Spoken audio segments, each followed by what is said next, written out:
Marvel. Starting with the super soldier serum. This video is purely for entertainment and does not infringe on copyrights or laws. The rights to the novel and image belong to the original author. We do not claim ownership. Don't like waiting and want to listen to this fanfic in full now? Subscribe to our Patreon, where you'll find the best fanfics. Chapter 26 Mysterious Portal. Obadiah played a very important role in Tony Stark's life, especially after his father passed away, not to mention helping Tony take charge of the entire company. At that time, Tony was only in his early 20s, with a huge fortune, a genius mind, and his self-righteous temper. I don't know how many troubles and romantic debts he caused outside. These were all caused by Obadiah, who had been quietly cleaning up Tony's ass behind him. It was not until the appearance of Pepper that he gradually left Tony's personal life, although he did that at the time to let Tony, the old hen, lay golden eggs for him with peace of mind. But from Tony's point of view, he must have deep feelings for Obadiah, partner, friend, elder, and even father. In fact, he knew there was a problem as soon as he came back: his own route, and the large number of weapons of his company in the hands of those terrorists. There are not many people who can do all these things at the same time. Tony Stark is not a fool, but once it comes to the emotions between people, any genius will become half an idiot. He doesn't want to think about it, and he is a little afraid to find the answer himself. Qin Xiao was halfway through his words when Tony already understood everything. Over the years, Stark Industries has completely become the world's largest arms dealer. Tony Stark's many inventions and designs have completely consolidated the arms market. In other words, Tony has paved a way for future weapon designs. All the scientists of Stark Industries have to do is follow Tony's path. So in Obadiah's eyes, Tony Stark went from being a hen that laid golden eggs to a stumbling block that prevented him from completely controlling Stark Industries. Qin Xiao naturally didn't need to explain these reasons. As long as he was sure that it was Obadiah who did it, Tony would understand it himself. ! Told it. Tony drank a whole bottle of beer in one go and exhaled heavily. So now, you are fully monitoring him, right? I don't know. I'm just a temporary worker, Tony. They saw that I'm a super soldier, but judging by my fucking style of doing things, it should be. It depends on your opinion. Tony, you have seen the weapons in those people's hands. These are what we saw. We don't know how many we didn't see. Terrorists, drug dealers. Seeing Tony Stark hesitate, Qin Xiao said beside him, I know. Even if I stop the production of weapons, he still has the means and resources to secretly produce and sell them in the company. Tony frowned and rubbed his hair fiercely. Give me some time, I will let him leave the company. I will give him a chance to enjoy his old age. Tony still felt a little bit reluctant. Maybe this is destined. Ironmonger is destined to be born and make the name of Iron Man. The difference is that Qin Xiao may be added now. Okay, I will tell them not to act privately. Qin Xiao agreed very straightforwardly. Now he has 30% of the power of Hulk, and in the Marvel movie world, he may not be able to fight enough in the later stage. But at this moment, 30% of Hulk's strength is just like a bug. Ironmonger is nothing more than a thicker cardboard shell, which is a little more troublesome to tear. Tony, I understand how you feel. It's okay. There's no one else here. If you want to cry, just cry. Come and lean on my broad shoulders, baby. Get lost. Jarvis, contact the Los Angeles Police Department and tell them that a pervert broke into my house. Qin Xiao didn't know what SHIELD's decision was about Obadiah. He could only call Black Widow. Anything you need from me, trainee agent? This time, there was no sound of gunfight around Black Widow. It was very quiet. Something happened. Something big happened. I don't want to do it anymore. I thought I joined the largest intelligence department, became a mysterious agent, saved the world when I had nothing to do, and my partners were all sexy beauties, who knew I became a trainee agent. It's okay that I can't save the world, but the beautiful agents around me disappeared. Alas, do you know how it feels to miss someone and can't sleep every day? Qin Xiao's teasing made Black Widow laugh pleasantly. If you really miss me so much, then I will go to Los Angeles to see you after this mission is over. Usually every day is almost a mission, and the conversation is all about business. Could it be that Qin Xiao's few serious words brought a different mood to Black Widow? You said it. Liars are puppies. Qin Xiao's childish words made Black Widow feel particularly sincere. She laughed even more happily. Okay, liars are puppies. Okay, there is something I want to tell you about Obadiah. Qin Xiao repeated Tony's meaning. After listening, Black Widow hung up the phone and asked Qin Xiao for help. S.H.I.E.L.D. can respect Tony Stark's opinion, but S.H.I.E.L.D. will keep monitoring him. Once he is found to have some private actions, S.H.I.E.L.D. will take action immediately. This can be regarded as an explanation to Tony. If Obadiah is looking for death, there is nothing he can do. By the way, you just said that you are on a mission. What mission? Is it dangerous? Do you need my help? After finishing the business, Qin Xiao changed the subject. This is confidential. You don't have enough authority, Mr. Trainee Agent. Black Widow teased Qin Xiao. After she finished speaking, she felt the sincere concern in Qin Xiao's words and added another sentence. Don't worry, this mission is very safe and there is no danger. Damn it, I swear, I will smash Nick Fury's boiled egg head next time we meet, Qin Xiao said viciously. He was fed up with the title of Trainee Agent. Boiled egghead.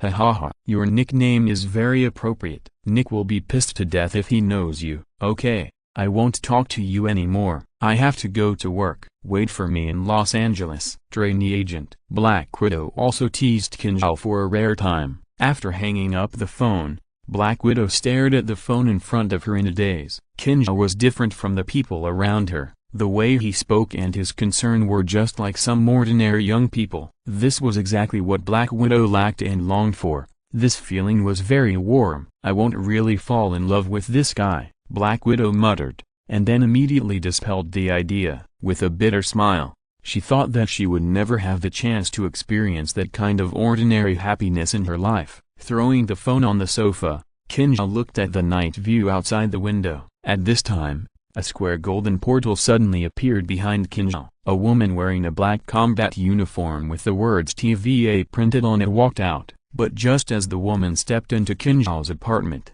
a hand suddenly appeared in the doorway. It pulled the woman back. Then the golden portal disappeared. Qin Xiao suddenly felt something and turned around. There was no one. Is it wrong? Maybe I didn't sleep well these days. Qin Xiao scratched his head and said angrily. Chapter 27 Time Variance Administration. Nameless place.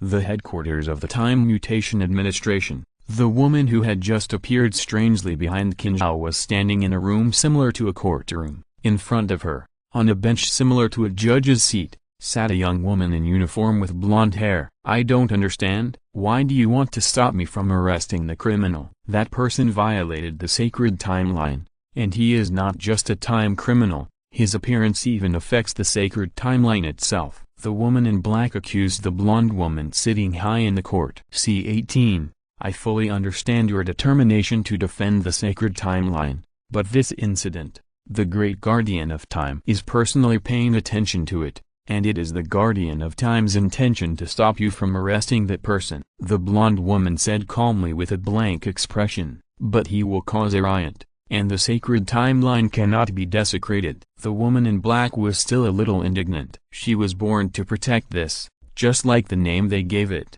the sacred timeline. Are you questioning the decision of the guardian of time? The blonde woman's voice suddenly became louder. I dare not. When the time guardian was mentioned, the woman in black immediately restrained her anger and bowed slightly. Very good. The blonde nodded with satisfaction. The time guardian is omniscient and omnipotent. All I need to do is to implement their ideas. Go. After the woman in black left, the lights in the entire court went out one by one. In the darkness, a sigh came. For readers who don't know about the Time Variance Administration, you can go and watch Marvel's new drama, Loki. I personally think it is much more exciting than WandaVision and Falcon and Winter Soldier. Qin Xiao was completely unaware of the actions of the Time Variance Administration. After being idle for several days, he came to Tony's house again. This time he came mainly for Jorvis. He still had 2,000 points left in the system's points mall. So far, he has obtained a total of 3,000 points, which is still a long way from the opening of the second-level mall. But he has nothing to exchange so far, and the only thing left is a real currency exchange. But it doesn't help at all in this world, but this option makes him no longer worry about money in the real world. But if he wants to live a free life, Money alone is not enough. He must create a business empire. A business empire that masters high-end technology. Then the question is, which company has the best high-end technology? If Black Panther doesn't come out, Tony will be the king. So, Qin Xiao shamelessly came to Tony's laboratory. Bang! Just after walking down the basement, he saw Tony flying up in the air. The whole person turned upside down and hit a protruding wall in the air. Then, like a sticker, he slid down the wall upside down. Qin Xiao rushed forward and grabbed Tony's ankle, avoiding the embarrassing situation of his head hitting the ground. You should find a private acrobatics teacher, Tony. I saved you again. You'd better take a small notebook to record it. Damn it. I should have started the experiment with 10% first. Let me down. 2 minutes later, Tony said to Qin Xiao in surprise while holding an ice pack on his neck. What do you want an housekeeper for?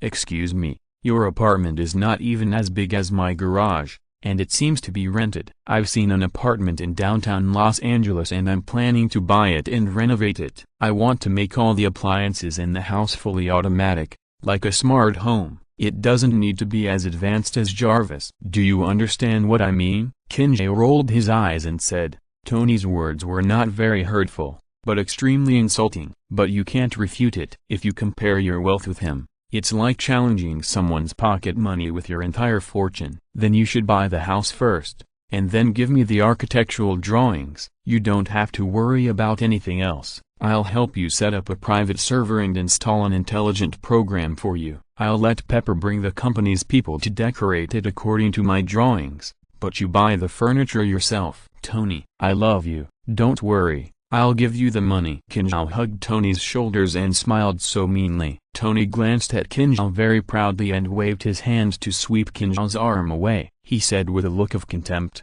keep your pitiful property, poor guy. Anything I can take out of my garage is worth more than your house. Okay, I know you are rich. You are Tony Stark. In this case, please get me furniture.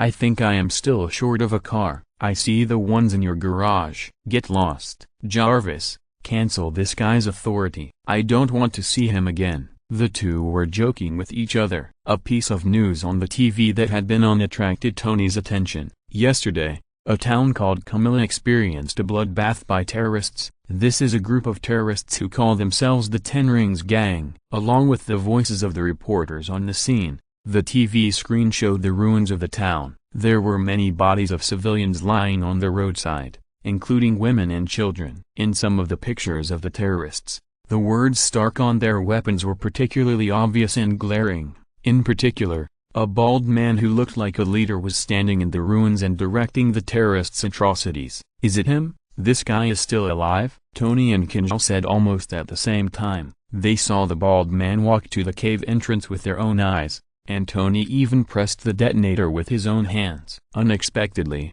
this bald man was so lucky that he didn't die. Damn it, Ethan. Tony suddenly stood up and screamed. Just now I felt that I heard of this town somewhere. That's Ethan's hometown. For God's sake, Jarvis, contact Rhodes. Tony, the intelligence department should come faster for this kind of thing. Qin Xiao knew what Tony wanted to do. After the last incident, Tony intended to provide Ethan with a job in the United States, but Ethan insisted on returning to his hometown to treat the people there. Tony also promised to build a large hospital for them. Unexpectedly, he was found by terrorists. He still called the Black Widow. Ethan had contacted everyone, although he didn't live with them in the cave day and night like Tony. But he was also a comrade who had experienced the rain of bullets together. So Black Widow was very efficient. She found out the result in less than 20 minutes after hanging up the phone. Tony, I'm sorry. Ethan is gone. The survivors in the town said that they captured Ethan and burned him alive in the house. Qin Xiao hung up the phone and said sadly, where are his family members?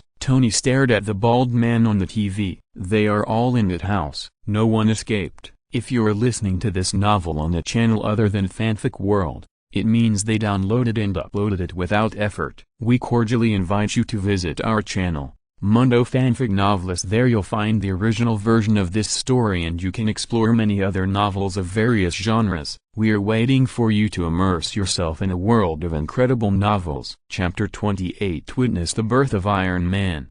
Watching TV is just a picture. Some things can only bring you the most direct and correct feelings if you are there in person. For Tony, this is war, weapons, death and blood. God put everything bloody beside him. Tony Stark transformed from a playboy to Iron Man. For Qin Xiao, perhaps it is the game mentality of traveling through the world. Or maybe he knows what will happen from a god's perspective. He does not have a special feeling or belief about killing and fighting in Afghanistan. But this does not affect his other senses, such as the first time he saw Tony Stark wearing the iron armor. Compared with watching movies, the impact of reality is the greatest. Watching the auxiliary operating table made by Tony extend several metal arms at the same time to put on armor for each part. Although Tony has not yet painted it, and although Qin Xiao has seen the heaven-defying nano-armor of Mark 85 in the movie, but Qin Xiao is still deeply fascinated by the armor in front of him. On the feet,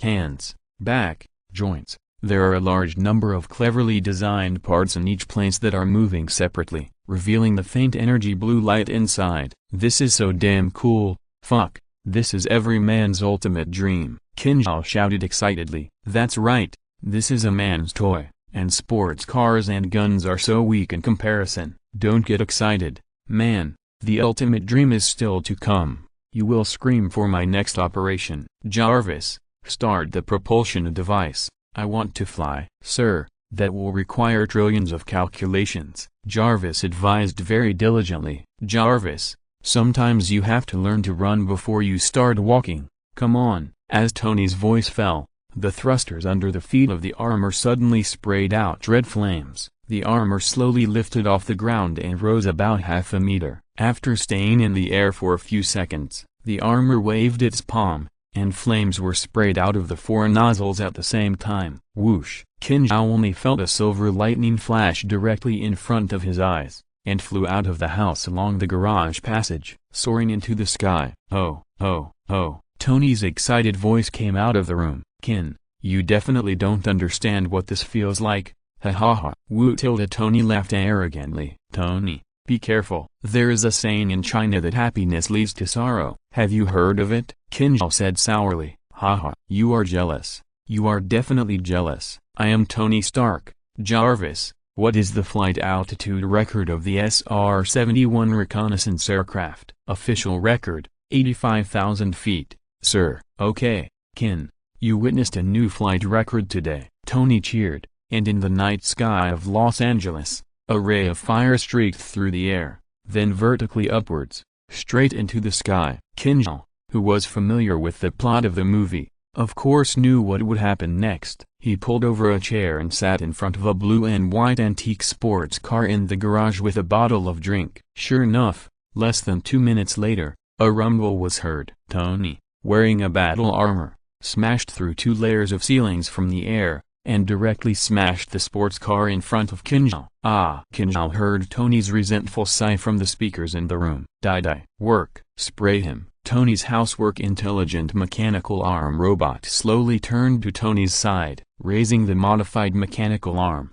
It sprayed a large amount of fire-extinguishing spray at the battle armor lying on the ground. Exclamation mark squeak tilde. I remember that in the original plot, Obadiah once angrily insulted a scientist from Stark Industries. He said that Tony Stark made a small arc reactor with a pile of junk in the cave, and the scientists in an entire laboratory under Obadiah were facing the large prototype in Stark Industries, but they couldn't even feel the direction. In fact, even if it wasn't for technical crushing and genius brains, purely hands-on ability, Tony Stark's strong hands-on ability, coupled with Jarvis and the many mechanical arms he made, can be comparable to a large assembly line factory. After freezing in the sky last time, it took only 3 days to build a brand new armor. This does not count the 1 day it took to place an order and transport materials, the familiar gold and red color scheme, which can be used as a propeller for a laser cannon, and the arc reactor with a light on the chest. Qin Xiao was a little dazed for a while. There are many superhero characters in the Marvel Cinematic Universe. The most fans should be Iron Man and Captain America. But if you ask which hero you like to see the most people will say Iron Man, from the bulky Mark I in the cave, to the Mark II that needs the help of a mechanical arm to put on now, the portable suitcase-style Mark V, to the tracking type in Avengers 1, and the decomposition and combination of Iron Man 3, to the extremely shocking nano-armor in the final battle. It seems that every time Iron Man appears, he can bring people a new visual enjoyment. How do I look? The armor was finally completed, and Tony turned around and asked Qin Xiao in a coquettish manner.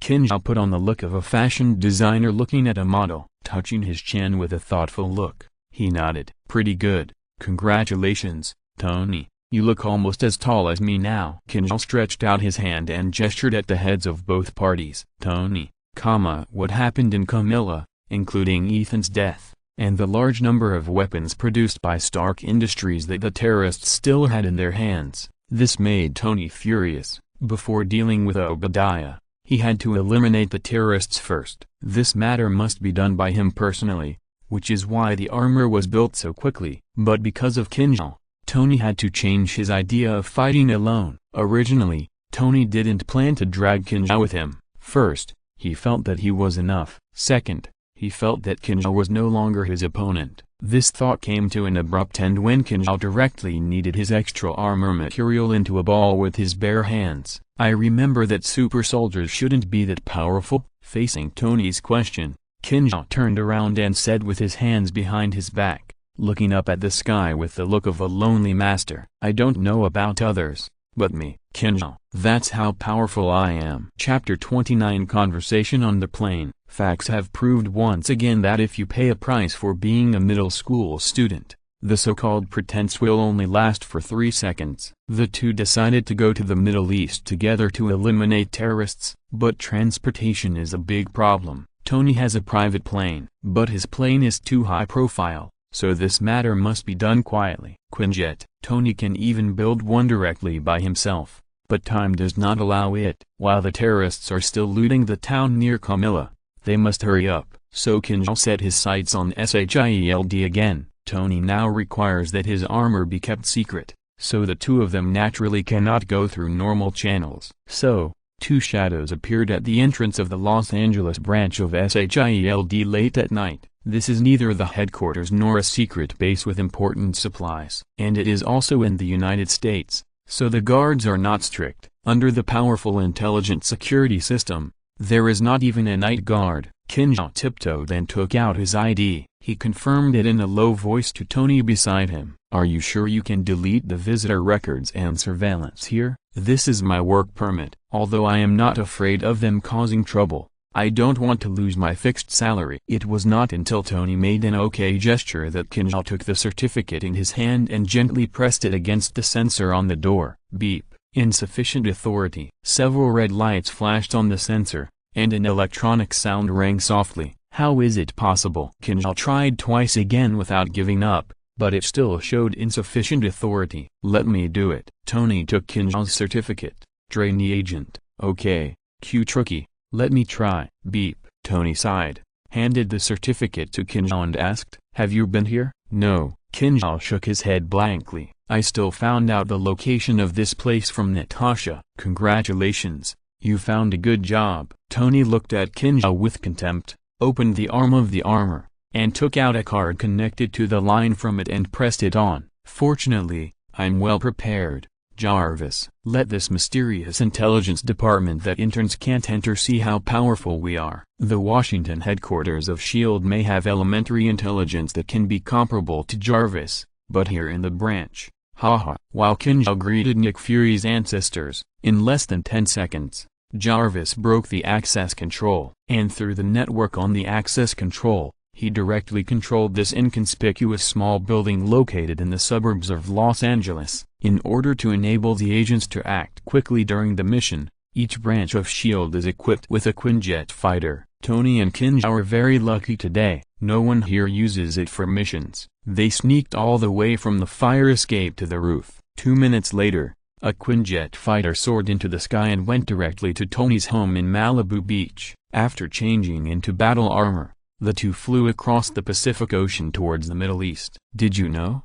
During World War II, my father flew a plane with Captain America through the enemy-occupied area and directly arrived at the enemy's rear, completing a rescue operation. I didn't expect that now. I would also fly a plane with another super soldier to fight terrorists. But my father was just a pilot. I am different this time. I have this. Tony knocked on his armor. Tony, you actually have many ways to fight these terrorists. If you intended to make armor in Afghanistan to escape, then why now? Is it to eradicate the Ten Rings? Tony was silent for a long time before he slowly spoke. My father told me that if you want to achieve peace, you must hold the thickest stick. This is my concept of making weapons, but since the missile with the surname Stark exploded next to me in Afghanistan, Tony sighed faintly. I thought the weapons I made brought peace to the world, but I didn't know how many people the name Stark brought despair to. Before the missile exploded, I was lying there, and I could see every letter of Stark clearly. But I can't see its meaning clearly, only despair. I can't even imagine what someone would think if they were in the same desperate situation as me. Looking at the last name Stark, Tony's words made Qin Xiao a little bit unable to respond. Others didn't know, but he knew. Tony's words were right. Others didn't say it, but Scarlet Witch, who would become a member of the Avengers in the future, and his twin brother Quicksilver, once looked at a missile with Stark written on it for 12 hours. I used to be just a man who made wooden sticks, but now I have made one of the thickest sticks in the world. Tony pointed to the armor on his body. I will hold it firmly in my hands. This is the meaning of my existence in the future. I will only do this one thing in my life: fight terrorists, eliminate wars, and create peace, regardless of countries and politics. In a sense, in fact, the early Iron Man and Black Widow were absolving themselves of their past sins,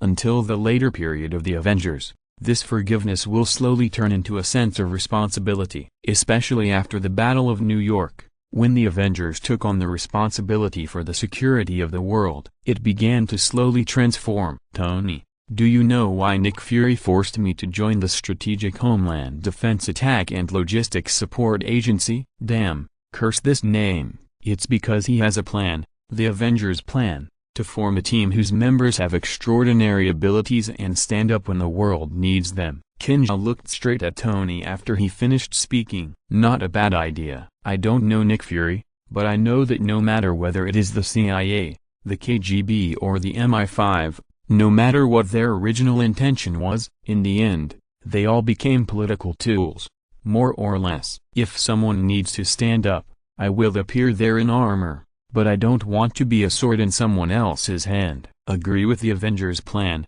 but disagree with SHIELD. This is Iron Man's point of view. That's right, Tony. That's what I mean. We don't want to be the stick in someone else's hand. We want to hold the stick ourselves. Qin Xiao turned and said to Tony Stark. This time Tony lowered his head and smacked his lips for a long time. He suddenly raised his head and said to Qin Xiao, like today? Yes, just like today. Chapter 3 Evening. Chapter 30 Massacre. Outside the town of Camilla, a large cemetery has been newly erected. This is a group of mausoleums built collectively by the survivors of the town for their lost relatives and friends. It is a large area of densely packed, simple pits dug and a wooden board inserted. There are not many people left in the whole town, and many young lucky people have chosen to leave this unfortunate place. The people left behind are the poor people who have lost their families and have nothing except the elderly. They used to come here often, rob some things, and take away some people with skills they need,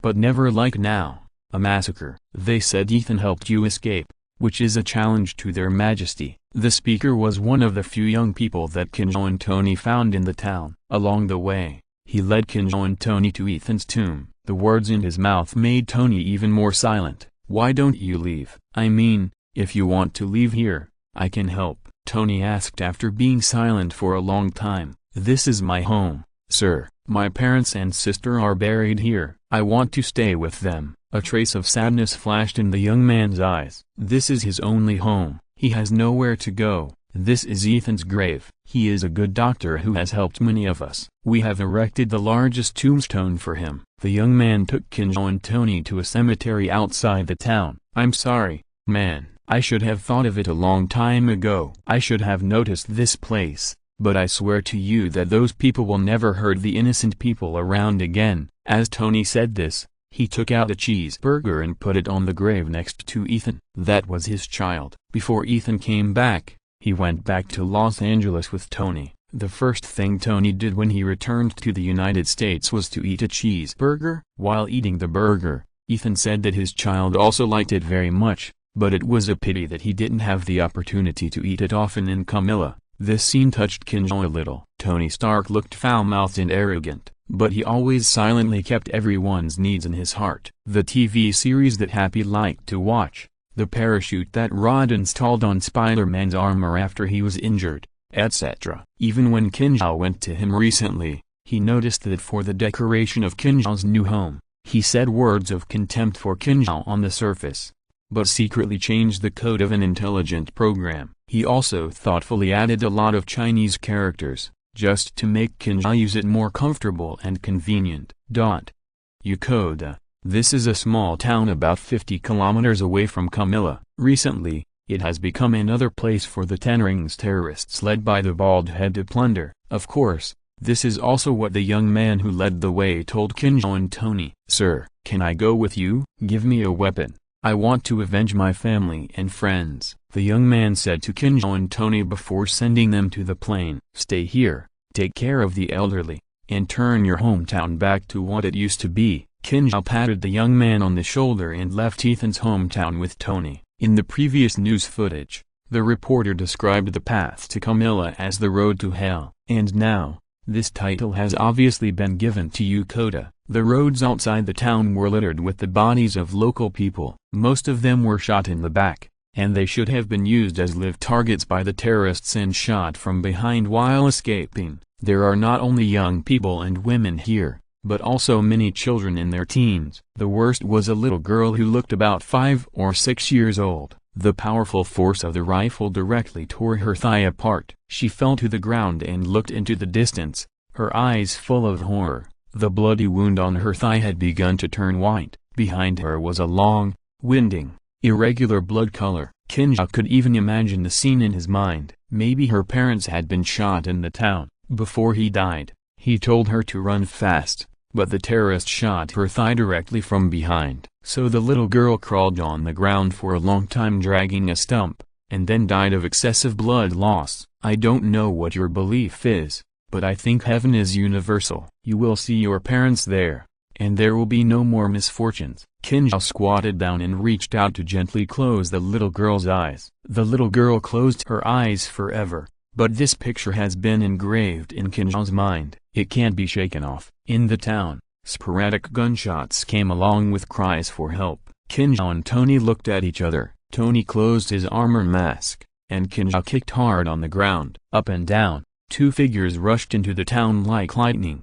On the small road leading to the outside of the town, a 13 or 14-year-old child was stumbling and running away from the town. His father, a man who had been shot in the thigh, dragged one leg and ran hard behind the boy, and he kept shouting at the boy to run faster and faster. More than 10 meters behind the two of them, a terrorist was holding a rifle. He was setting up a standard aiming posture, with the crosshairs aimed at the other thigh of the father in front. Break this leg, and then shoot the little boy in front, and let this man die in despair in the double pain of spirit and flesh. This is the pleasure he has just found recently. The massacre in Camilla completely released the demons in the hearts of these terrorists. The methods in recent days have become more and more bloody and cruel. Locking the father's thigh, a smile appeared on the corner of his mouth. The finger was about to pull the trigger. Swoosh! A micro-missile shot out from the air and directly blew the terrorist's body into pieces. In the sky,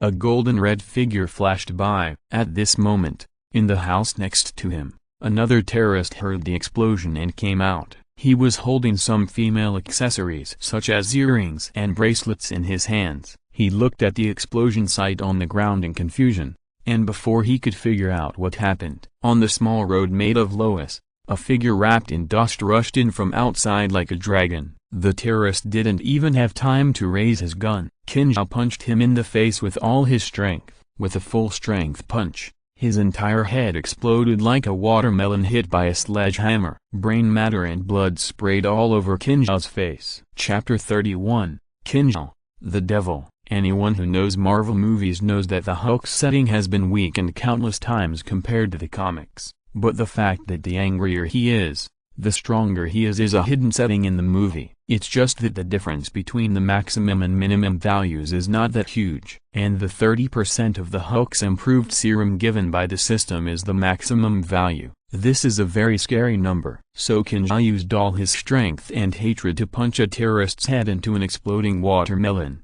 Blood mixed with brain matter covered Qin Xiao's entire face. In response, Qin Xiao just casually stretched out his hand and rubbed his face like wiping sweat. Then he showed a smile that was uglier than a demon, revealing a few big white teeth. "Get ready to go to hell from now on, scum." This sentence sounded the prelude to killing. In the middle of the town, most of the terrorists and townspeople gathered here. Tony's armor had the advantage of the air, and he had already seen a large group of people in the middle. He flew directly to the middle. Qin Xiao began to clean up the scattered terrorists on the periphery along the streets and paths. An off-road vehicle was parked in front of the only bar in the town. 3 terrorists were moving boxes of various kinds of alcohol from the bar. The owner of the bar, a middle-aged bearded man, was lying on the floor of the bar with a bullet hole on his forehead. His wife was holding one of the terrorists' thighs tightly, making angry cries. The terrorist was still somewhat humane and did not attack the woman immediately. He shook his thighs a few times but failed to shake the woman off. He raised the butt of the gun and smashed it hard on the woman's head. Bang! Once. Bang! Twice. A trace of blood appeared at the corner of the woman's mouth, but her hands were like knotted, holding his thighs motionlessly and not letting go. The terrorist finally got a little impatient and turned the gun around to shoot the woman. "Fuck you." A roar. A typical Chinese curse. He didn't care whether the terrorist understood it or not. Along with this angry curse, a fist suddenly appeared in front of the terrorist's chest. The angry Qin Xiao didn't even take out his tang sword. His punch not only smashed the spine, but also broke through the chest, and directly hit the man through. Pa. The other 2 terrorists were carrying a wine barrel, and a piece of internal organs with a strong smell of blood hit one of them in the face. Crash! The wine barrel fell to the ground, and the wine spilled all over the ground. The 2 terrorists hadn't reacted yet. Qin Xiao had already flashed in front of the 2 people, looking at the 2 people who were still holding things face to face. With both hands, one of them grabbed the back of the other's head, and held it tightly with the hair and scarf. At the same time, he exerted force in the middle. The faces of the 2 terrorists collided quickly with amazing force. Bones were broken, and flesh and blood squeezed and fused with each other. The 2 heads were collided into one alive by Qin Xiao. Countless broken bones and flesh hit each other's brain, and it was obvious that they were dead. In the end, the 2 people formed an inverted V shape and fell to the ground like a conjoined person. In such a bloody and violent scene, the middle-aged woman who was lying on the ground with blood on the corner of her mouth after being hit by the butt of the gun, there was no panic at all. Instead, she picked up the rifle on the ground and aimed at the terrorist who was punched in the chest by Qin Xiao. Pull the trigger. Da. The bullets with anger and hatred were vented freely, although most of them were pushed to an unknown place by the recoil. But there were still a few bullets that hit the man's head accurately. The head was directly hit into a bloody mess. After venting, the woman sat on the ground with her buttocks, staring blankly at her husband's body. Qin Xiao sighed, without saying anything to comfort him, and rolled up a dragon on the street again. He rushed to another place. If you look down from the sky, Qin Xiao was like a greedy snake in the whole town of Yokota. He ran quickly in various streets, and when he met terrorists, he used the most direct physical collision, killing them and making them bloody. The town is not big, and Qin Xiao was so efficient. 10 or 20 minutes was enough for him to plow the whole town. At this time, Tony had just killed all the terrorists in the center of the town. He was about to say a few words to comfort the frightened people. At this time, Qin Xiao walked out slowly from the corner of the street. The clothes on his body were transformed from combat uniforms produced by the system, and there was not a trace of blood on them, but the parts of Qin Xiao that were exposed. On his face, head, neck and even hands, the blood was mixed with dust and broken meat, as if it was coated with a thick layer of dark red mud. Especially on his hair, not only was there sticky blood dripping all the time, There was also a piece of broken bone residue from some unlucky ghost. He looked like a ghost crawling out of hell. Some timid children and women couldn't help screaming when they saw Qin Xiao's ghost appearance. Qin Xiao stopped awkwardly and grinned a smile that was uglier than a ghost. He said to Tony with a mouthful of big white teeth, "I've got it. There should be their base nearby. Let's go there again." Tony could see that Qin Xiao's emotions were even more out of control than his, but this was not a good time for psychological counseling. He nodded slightly,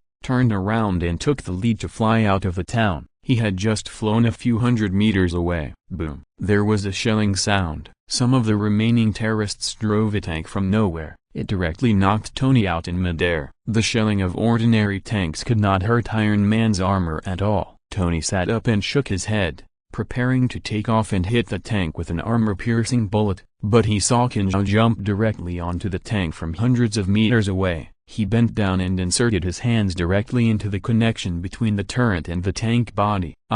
With a roar, Qin Xiao actually lifted the entire turret off the tank alive, not to mention the terrorists in the tank. Even Tony was stunned in midair. He kept his eyes on the tank's armor, estimating how many hits Qin Xiao could withstand with the thickness and defense of his armor. Qin Xiao opened the turret and threw it casually, just enough to place the barrel across the tank. He hugged the barrel with both hands and then jumped off the tank. Then he swung the barrel at the tank. The barrel with the turret was like a weird-shaped sledgehammer. It was aimed at the tank's body. Bang, bang, bang. Chapter 32. Nick Fury is furious. Tony watched the tank being violently smashed into thin iron sheets by Qin Xiao. As for what the people inside looked like, Tony had no interest in taking a look. It was just Qin Xiao's performance today. "Qin, does your clothes have an automatic dry cleaning function? Oh, for God's sake, you should go to the plane to clean yourself up first. You look like you were just thrown into King Kong's anus." Tony didn't ask directly,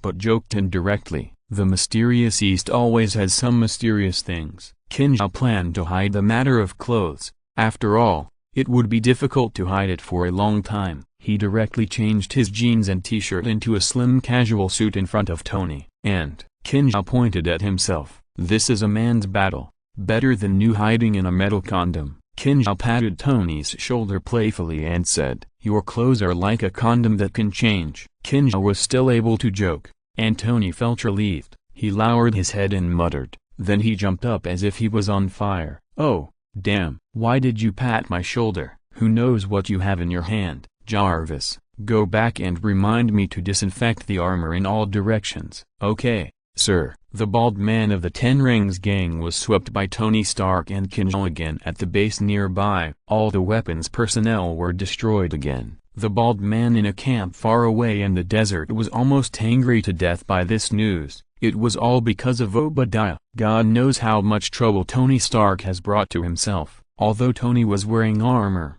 he still recognized the arc reactor on his chest from the video sent by his subordinates. "Damn it." The bald man slammed the table in front of him fiercely. It was only when he communicated with Obadiah afterwards that he knew the value of the arc reactor, guarding the gold mine but letting others develop missiles all the time. This is a typical loss of being uneducated. After smashing a few things on the table in anger and venting his emotions, the bald man pointed to a heavy chest armor piled in the corner of the room and said to his subordinates, "Take a picture of the things Tony Stark made and send it to Obadiah along with this video. He knows the value of this thing, and ask him to send us some more arms. The loss this time must be attributed to him." The chest armor in the corner was the Mark I that Tony had not yet finished making. When Qin Xiao came to rescue him, he only had time to bring out the blueprint. He had already made a small part of the first-generation armor but had not had time to take it out. Anyway,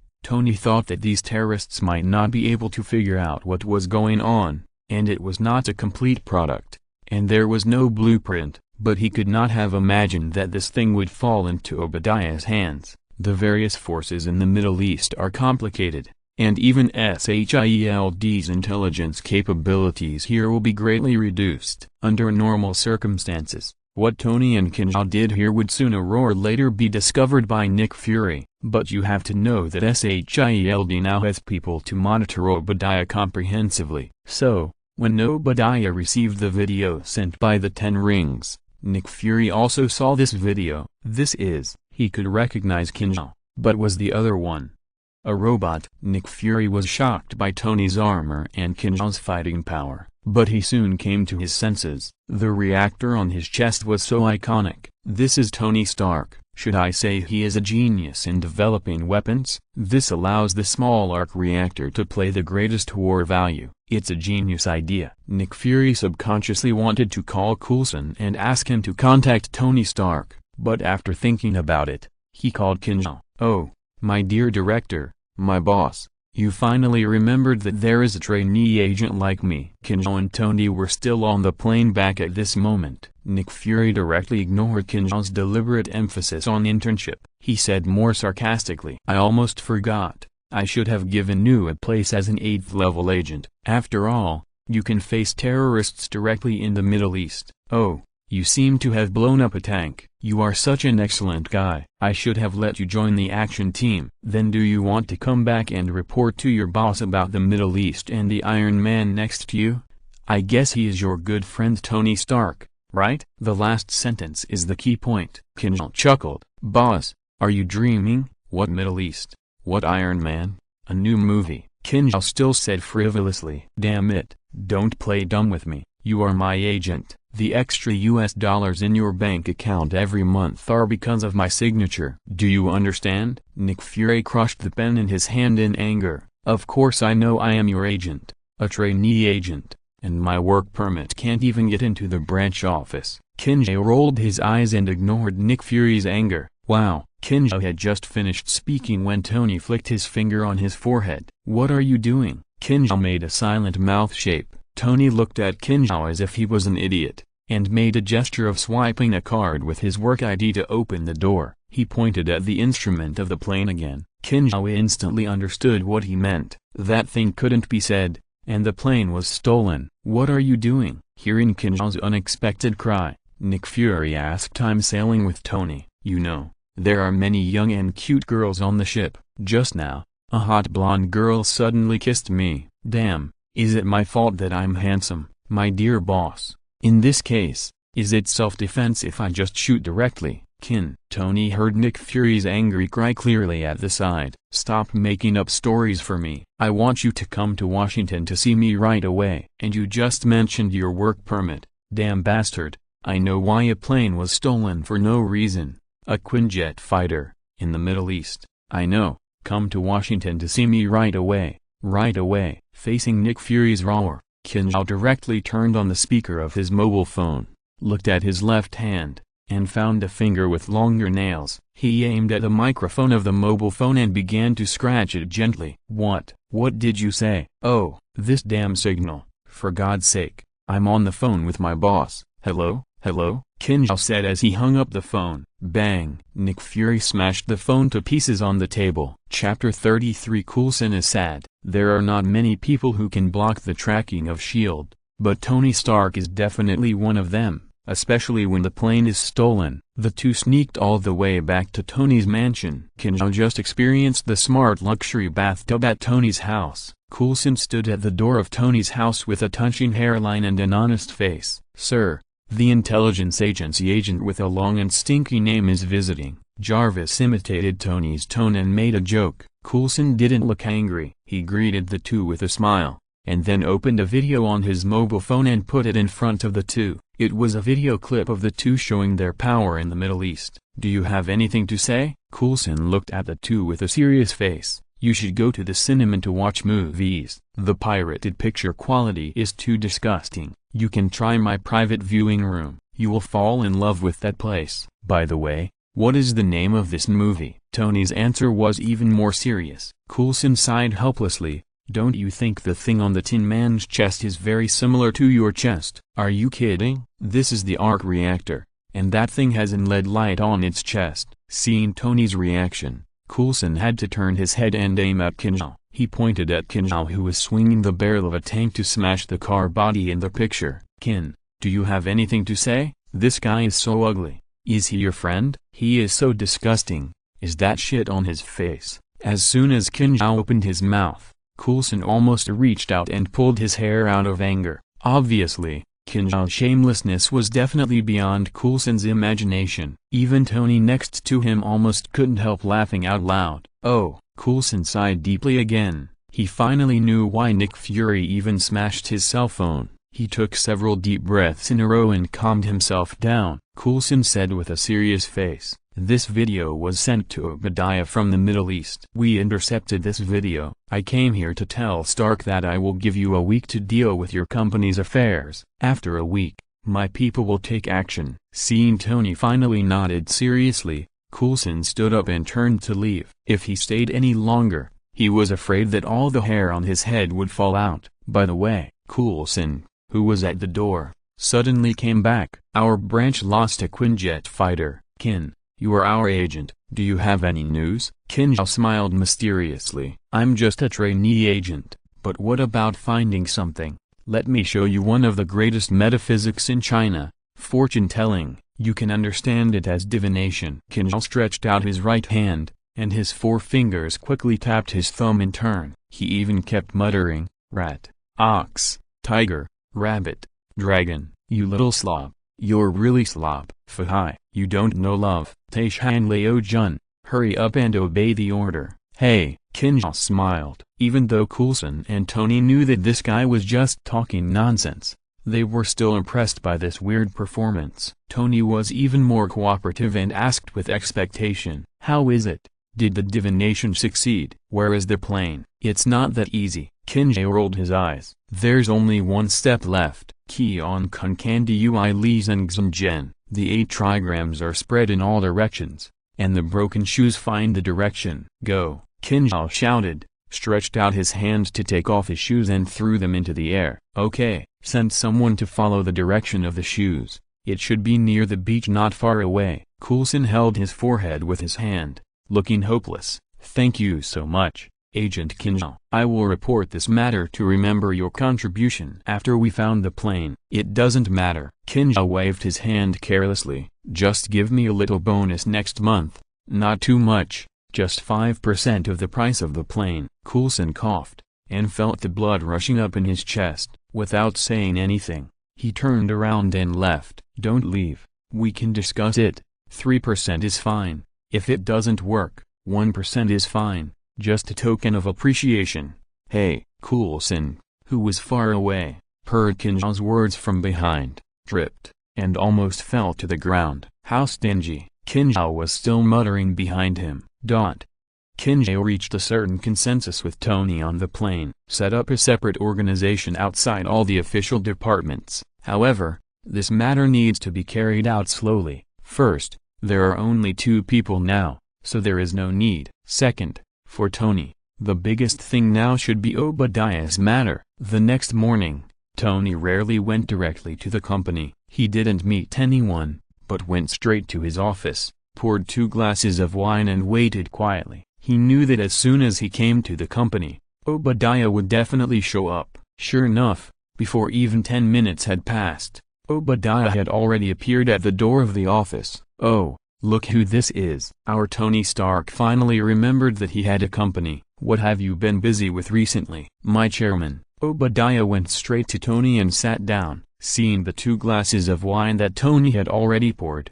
he was slightly stunned. Then he smiled and said, "You always have good wine here, don't you?" Picking up the glass and taking a sip, Obadiah tapped the table lightly and said, "Tony, the outside world now sees us as a joke. The largest weapons company does not make weapons anymore. Shareholders are already very dissatisfied with you. You need to do something to regain their confidence. Didn't you say you wanted to do renewable energy? I'll help you convince the shareholders, but you need to come up with something, such as the micro-reactor on your chest." Unlike in the movie, Tony's escape this time was purely due to Qin Xiao's rescue. Instead of relying on the original Mark I armor, no one thought about it. After all, Tony had not released the data of the chest reactor. Even Obadiah hadn't thought about it until he saw the video sent by the 10 Rings yesterday. Obadiah summoned his scientists overnight. The manufacture of armor is very simple. It's nothing more than materials and weapons. The most troublesome thing is the power source. The arc reactor on Tony's chest looks simple, but dozens of experts under Obadiah held a meeting all night and didn't even have a research direction. I've seen the video they sent you. I was tied to a chair. I think we should have a good chat,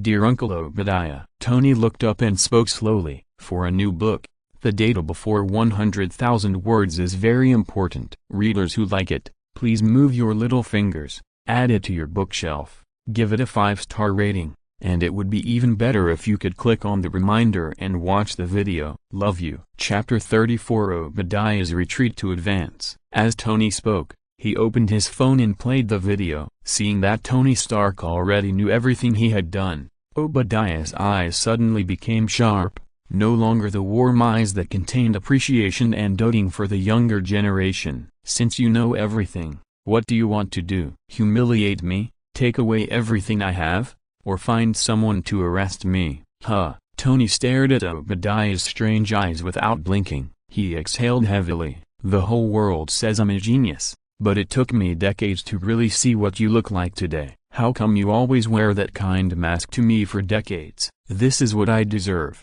Tony Stark, I turned the company into one of the largest companies in the world. I managed the company day after day, and you just hide in your ridiculous laboratory to make a few missiles. The most ridiculous thing is that you, a businessman who makes weapons, actually announced that you will no longer make weapons. I'm tired of your willful behavior and nonsense. You are as childish as a baby in an ivory tower. The rules of this world don't work like that. Tony, this company should be in my hands. Obadiah slammed the table and roared, but he kept talking but secretly reached into his trouser pocket. In that pocket, there was a small ultrasonic transmitter. It can quickly paralyze people. Correspondingly, there is also a pair of headphones in the pocket that can resist ultrasonic waves. That's it, Obadiah. Hand over your position on the board of directors and the management rights in the company. I will buy out your shares at a price 50% higher than the market price. Find a place to spend your old age in peace,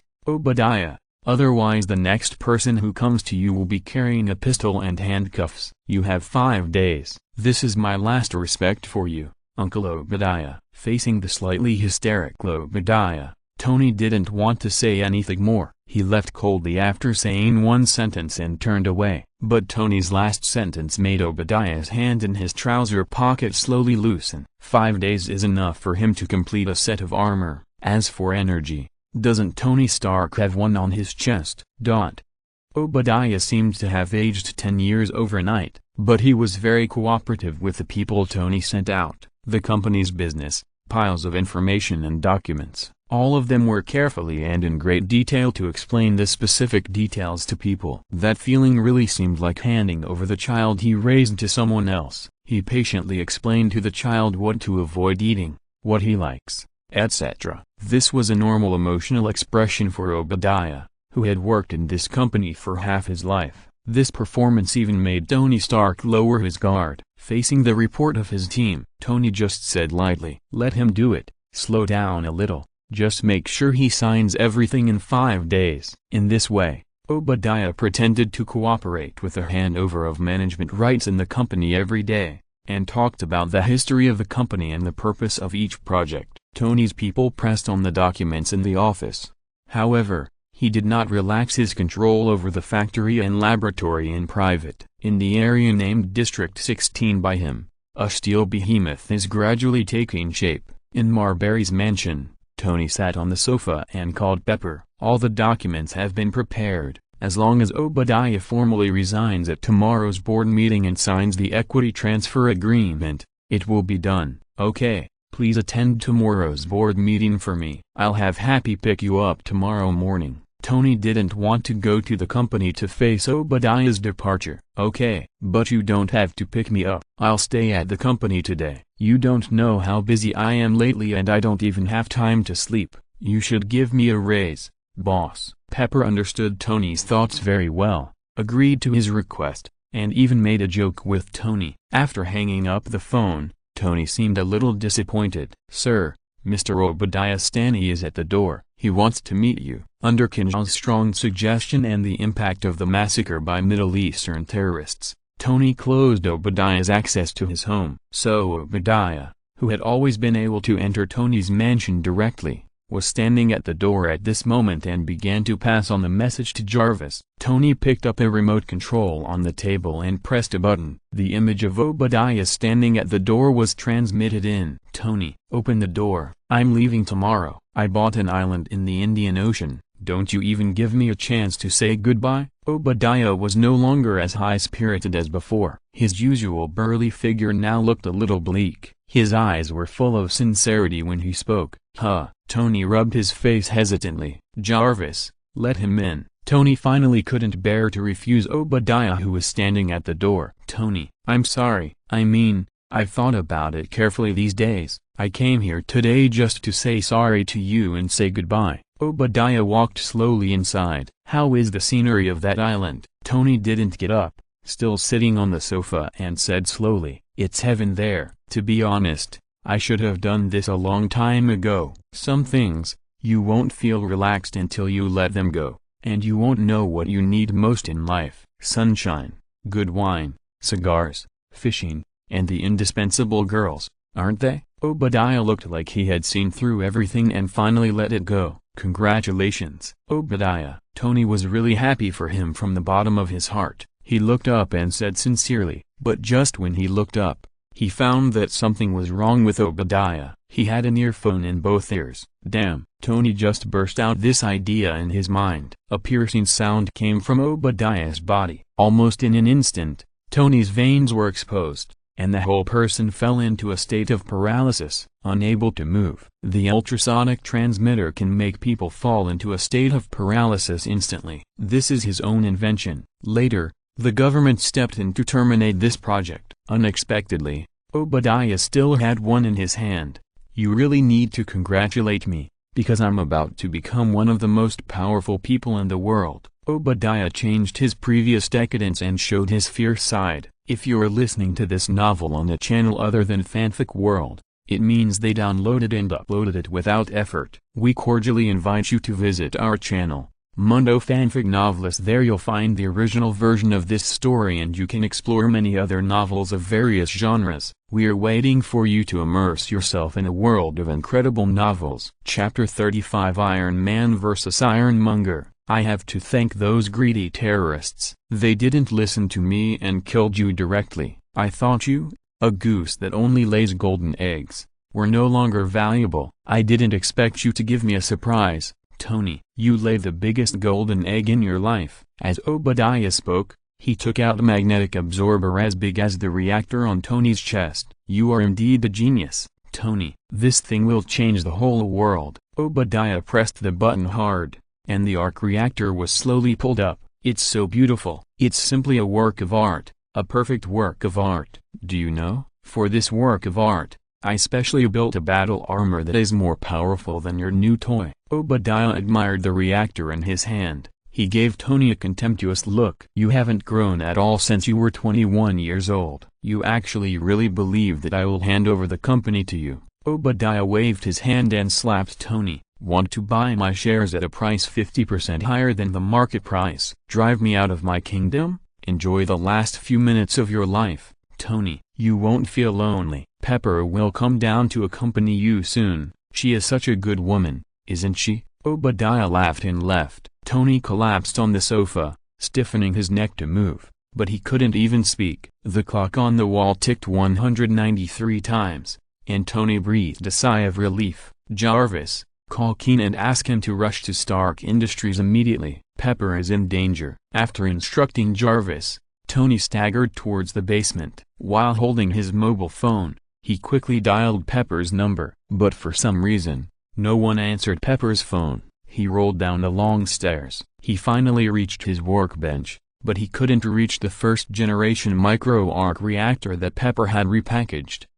Tony let out a hoarse roar. Without the arc reactor, he could even feel the shrapnel blocking his blood vessels. For no reason, even breathing became difficult. I hope Qin can get to the company to save Pepper. He should be fine. Tony's consciousness began to blur. Just when he was about to give up, the metal-armed intelligent robot, which was usually clumsy and often ridiculed, seemed to have sensed the plight of its owner. It actually drove slowly from a distance. Then it waved its metal arm and swept the arc reactor on the table directly down. The glass cover shattered instantly when it fell to the ground. Tony suddenly raised all his strength, picked up the arc reactor and stuffed it directly into his chest. "Oh, good boy." He took a deep breath of air and did not forget to praise the metal arm. Finally, he recovered, and a feeling of surviving a disaster arose spontaneously. "Jarvis, have you contacted Qin?" "I'm sorry, sir, Mr. Qin didn't answer the phone." "No time,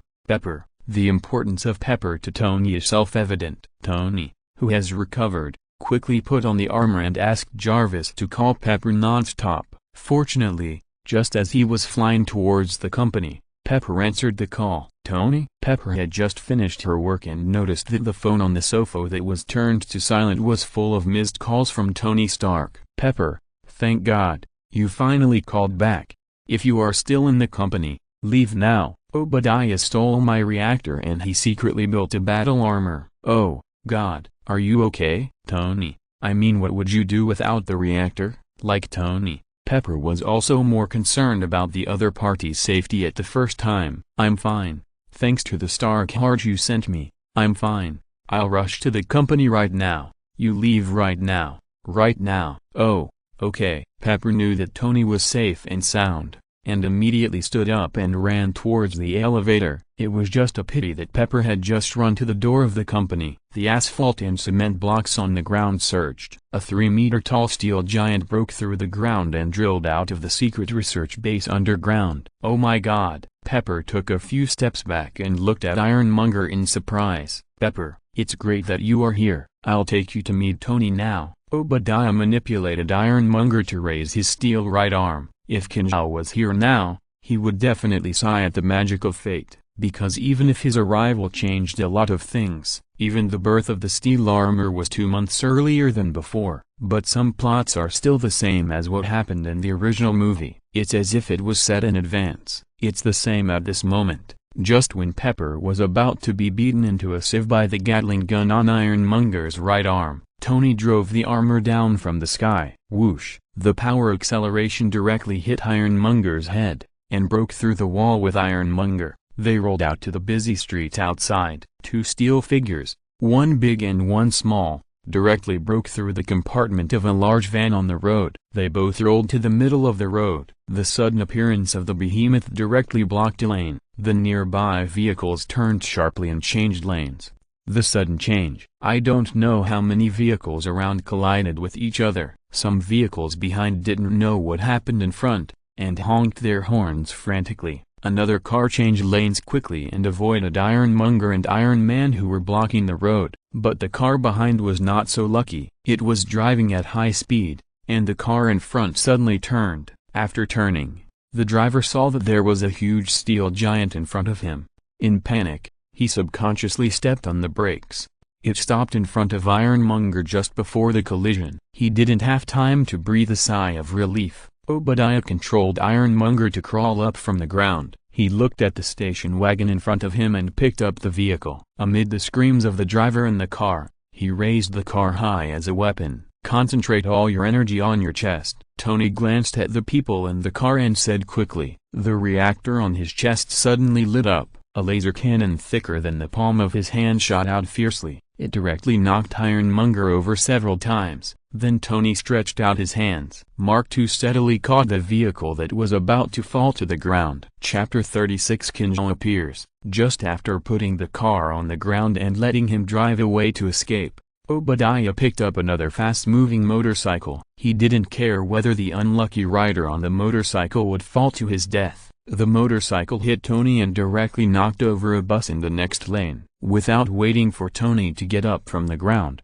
Iron Man made a clumsy jump and stepped directly on Mark II. Not only did he step on him once, he raised his right foot and stepped on him twice. "Do you feel the difference in our strength, Tony?" "God, I love this armor." As he spoke, he grabbed Tony and threw him hard towards the bus next to him. The bus compartment seemed as fragile as a thin iron sheet, and it was almost broken into 2 pieces. Fortunately, when they started to fight just now, the bus stopped directly and all the passengers on the bus ran away. Otherwise, who knows how many people would be killed by this one. Tony knew that there were many people here, and he didn't know how many people would be implicated if a fight broke out here. After getting up, without waiting for Obadiah to attack again, he used all his energy for power. 4 flames spurted out from the jets on his hands and feet, and took Mark II soaring into the sky. Tony, it looks like you have improved your armor, but unfortunately, I have also made a lot of changes to mine. Following Obadiah's voice,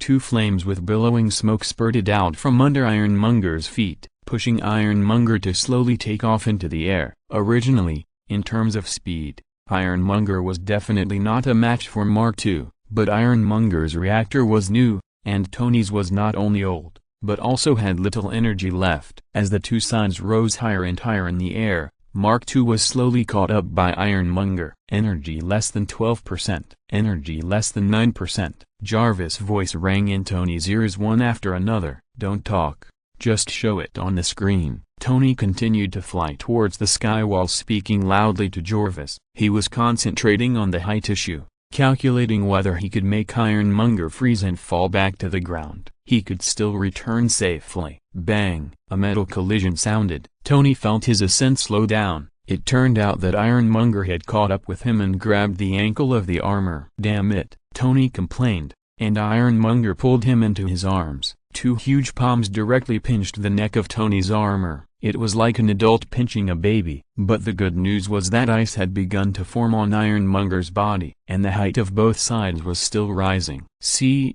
Tony, I am stronger and more powerful than you.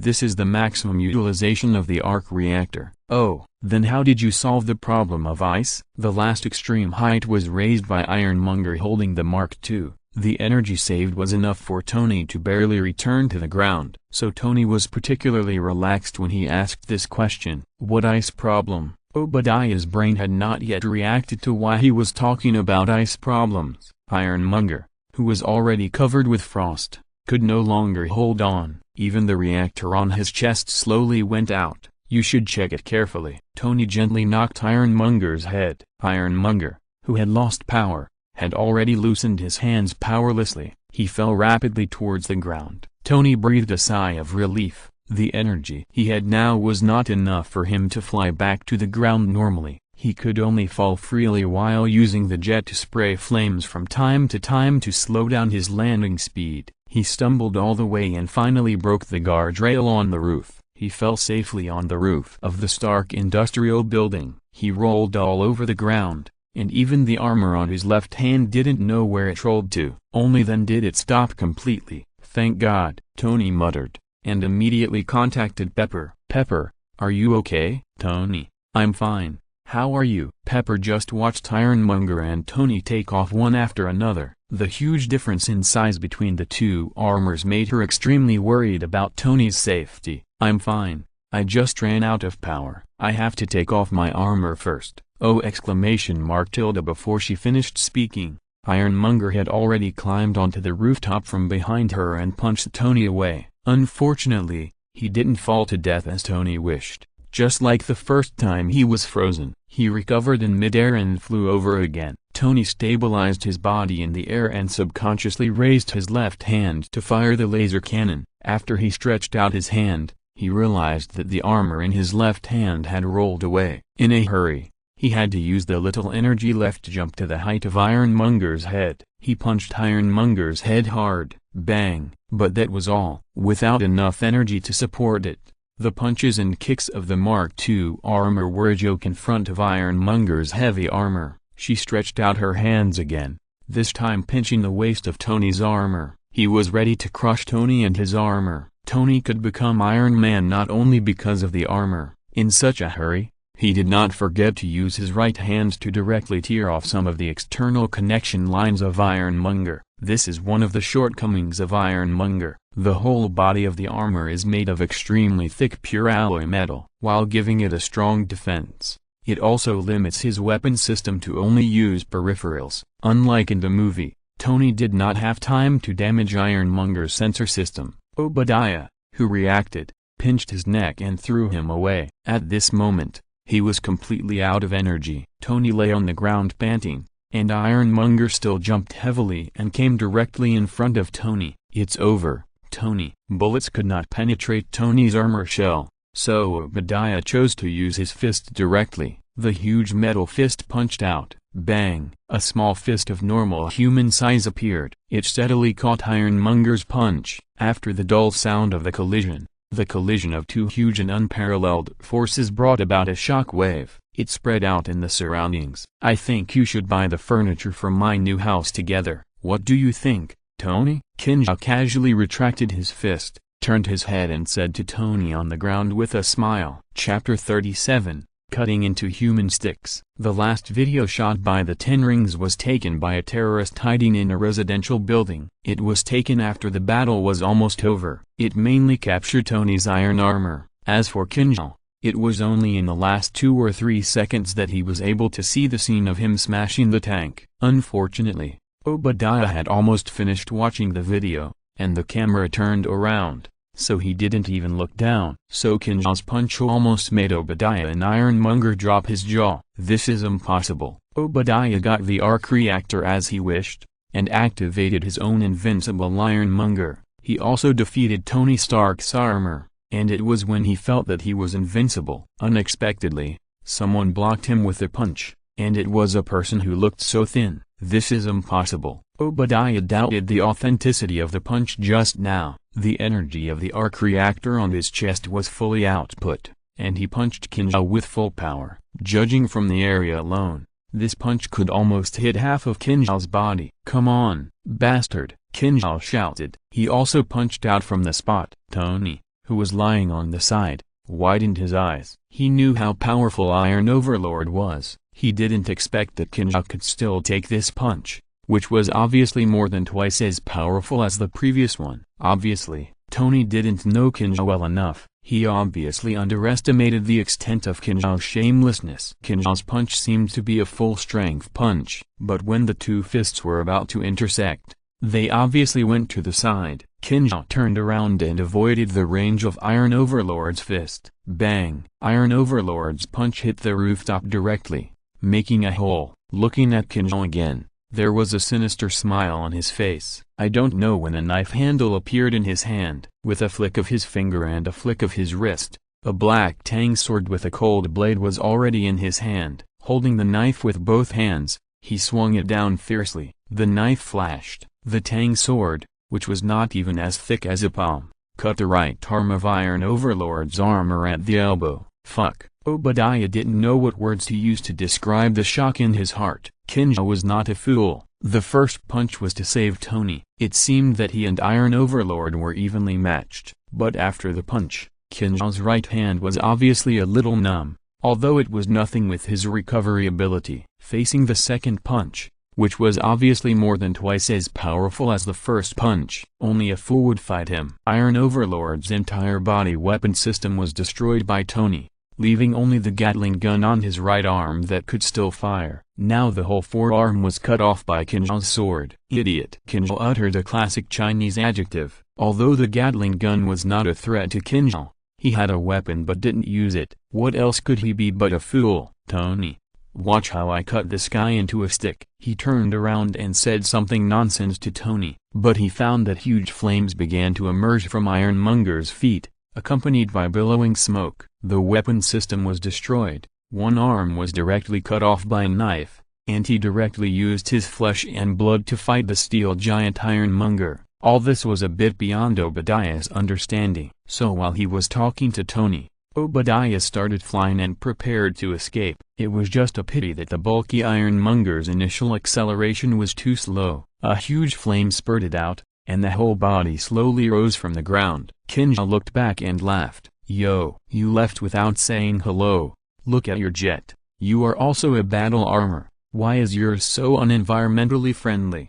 Get down. As soon as the voice fell, Qin Xiao swung the blade horizontally, and slashed it diagonally, twice. Ironmonger's thick metal legs were directly separated from the main body. The remaining force of the spurted flames had not yet dissipated, and it rose more than 10 meters, spinning several times in the air before hitting the roof heavily. Iron Overlord's heavy body fell down, Qin Xiao stepped forward and raised his knife again. Iron Overlord's left arm fell to the ground. The mighty and domineering huge battle armor was cut into a human stick by Qin Xiao's few knives. Looking back at Tony, Qin Xiao jumped directly onto Iron Overlord's high bulge with the knife. After looking for the connection, he thought it would not be so troublesome. Anyway, this thing was not considered a special alloy in the system's judgment. Just stab it with a knife and it will be over. Just as he raised the tang knife, he heard Tony shouting loudly behind him. "Qin!" Tony shouted, but didn't say anything. But the meaning couldn't be more obvious. Qin Xiao also looked at Tony, and was silent for a long time before saying a word. "Do you remember how many graves are next to Ethan?" With one sentence, Tony turned his face away. Yes, the massacre in the Middle East was certainly committed by the terrorists of the Ten Rings gang, but whether it was providing weapons or kidnapping Tony, which led to the revenge on Ethan later, this heavy blood debt must be counted on Obadiah. Tony turned his face away. Qin Xiao did not pause this time. He raised his sword and slashed. Obadiah groaned an Iron Overlord. Qin Xiao drew his sword and changed his position to slash again. Then he shook off the blood and put away the sword. He said he bought an island to retire. He also told me a lot of things like he had figured it out. What a pity. Tony muttered quietly beside him. Okay, I know you don't want to bear it. Even if he bought an island, it's useless. We Chinese have a saying, cause and effect go round and round. Retribution will come. What you owe to others, you always have to pay it back. Qin Xiao sat down next to Tony. By the way, why didn't you answer the phone? I was taking a shower. I didn't know there was a call until I finished. Jarvis told me and I came right over. Can you get up? Yes, but you may need to help me take off the armor. The current armor can't fall off automatically. The two of them took a long time to dismantle the armor one part at a time. Tony looked at the ironmonger in front of him, and said after a moment of silence, "We can't keep this thing." And the big guy below, "What happened tonight will definitely let everyone know. These two must be destroyed." Tony was talking about the huge prototype of the arc reactor below. After Tony's micro-reactor and the armor were exposed together, this large reactor will definitely attract the covetousness of many forces. Although everyone knows that he is not Tony Stark, it is not something that can be shrunk, but we have to try, right? The temptation of the iron armor is too great. How to destroy it? Do we need to push this big guy down? Qin Xiao pointed at the ironmonger and asked. No need. Go down to find Pepper, and we will watch the fireworks together. Chapter 38 Expensive Fireworks Show. Ironmonger's armor and Obadiah's body, the Mark II that Tony took off after a fight, and a whole building of Stark Industries. All of them were turned into fireworks by Tony using the large prototype of the arc reactor as gunpowder. Tony looked at the fireworks and the little Pepper beside him. There was tenderness and admiration in his eyes. After tonight, this playboy suddenly realized how important Pepper was to him. She was not just an assistant in work and life. Only Qin Xiao looked at the building that was already on fire. He frowned and muttered, "How much does this cost?" Not counting the prototype, it is impossible to estimate. This building, Ironmonger, plus the Mark II that was only used once. Qin Xiao originally wanted to take the Mark II down, but Tony told him that it was used and damaged anyway, so he didn't want it. Damn, it's not good to be intact after a little repair. Even if the material on it is made of gold titanium alloy, it is space station grade. Qin Xiao still remembers Tony's expression when he said this, which was no different from that of an ordinary person throwing away a bottle of beverage after drinking. When he was a child, his grandmother kept the bottle after drinking it, saying that it could be sold for money. Qin Xiao talked to his grandmother with this expression when he threw the bottle. Throw it away. It takes up space and you can't sell it for much money. He never knew that this sentence had such a strong impact. Qin Xiao glanced at Tony, who was whispering with Pepper in the distance. He was thinking about whether to rush up and beat him up. This rich guy. The mission of destroying Ironmonger is completed, and 1,000 points are rewarded. The arrival of 1,000 points made Qin Xiao feel much more balanced. Obadiah died, and Tony transformed into Iron Man. Even if Iron Man 1 was over, a total of 4,000 points were obtained. It was one step closer to opening the second level mall. Now for Qin Xiao, the first level mall is not very useful, and there seems to be no place to spend 3,000 points. No, 3,000 points. 1 point can be exchanged for 1 million when traveling back. Tens, hundreds, millions, and millions. Qin Xiao counted on his fingers, wondering if he could become a wealthy man if he returned. After a long time of calculation, he came to 3 billion. He was a wealthy man, but compared to Tony, well, Qin Xiao gave up. The plot came to an end, and the system prompted Qin Xiao that he could return to his own world at any time. At the beginning, Qin Xiao had planned to complete the mission here, and then exchange everything he had obtained here for his own resources. Whether it was his own strength, or some high-tech technology, or even the system was very considerate to give 1 point to exchange for 1 million currency. It was all for a better life in that world. Although they were all crossing over, that place was real life for Qin Xiao. This place was more like a copy, a game. But just after crossing over, Qin Xiao directly entered the Marvel movie world, met Black Widow here, and joined SHIELD. Although the title of this agent was a bit watery, he also became good friends with Tony, which made Qin Xiao feel more identified with this place. Moreover, his own strength has undergone earth-shaking changes, and it is not an exaggeration to say that he is a Superman. In this Marvel movie world, you can still do something, but if you go back to that world, you may have to suppress your own strength. After all, one person cannot deal with the whole world. If you are not careful, you will be sliced and used as a guinea pig for research. Qin Xiao does not think that with 30% of Hulk's strength, he can be invincible and fearless. This is why from the beginning, he begged and begged to buy a house to get Tony's artificial intelligence program. It is precisely to build his own powerful kingdom in that world, which can also guarantee a stable life in the future. When the financial power in his hands is strong to a certain extent, he can live fearlessly. The huge explosion in the building of Stark Industries is not a trivial matter. What's more, Tony and Iron Man had a great fight on the street. I don't know how many people saw the 2 sets of armor flying directly into the sky. Since today's events cannot be concealed, we have to make reasonable use of S.H.I.E.L.D. Otherwise it would be a shame to be an agent of S.H.I.E.L.D. So Qin Xiao called Coulson as soon as the fireworks show started. After all, cleaning up these things is the specialty of every intelligence department,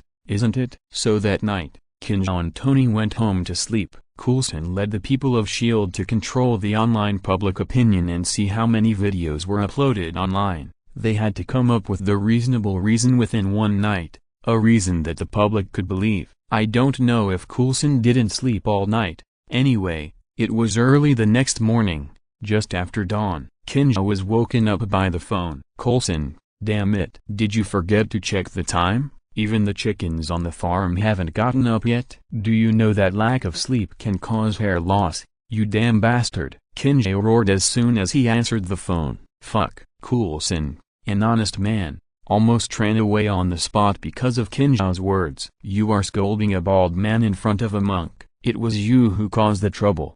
And it was you who couldn't handle it and asked me to clean up the mess. What's wrong with asking you to go to the scene to help now? From the organizational point of view, you are at least my subordinate. Coulson himself hadn't slept all night. He touched his hairline, which was a little further back. He tried his best to suppress the urge to draw his gun and kill Qin Xiao. To be honest, if this was really an ordinary agent, Coulson wouldn't mind teaching him a lesson on how to be a man. But as Nick Fury's #1 confidant, he knew about the existence of the Avengers plan. He also knew the purpose of Nick Fury recruiting Qin Xiao into SHIELD, so he could only hold back his anger, but still gritted his teeth and said, I've been busy all night just to clean up your ass. Shouldn't you come and help, Mr. Trainee Agent? Haha.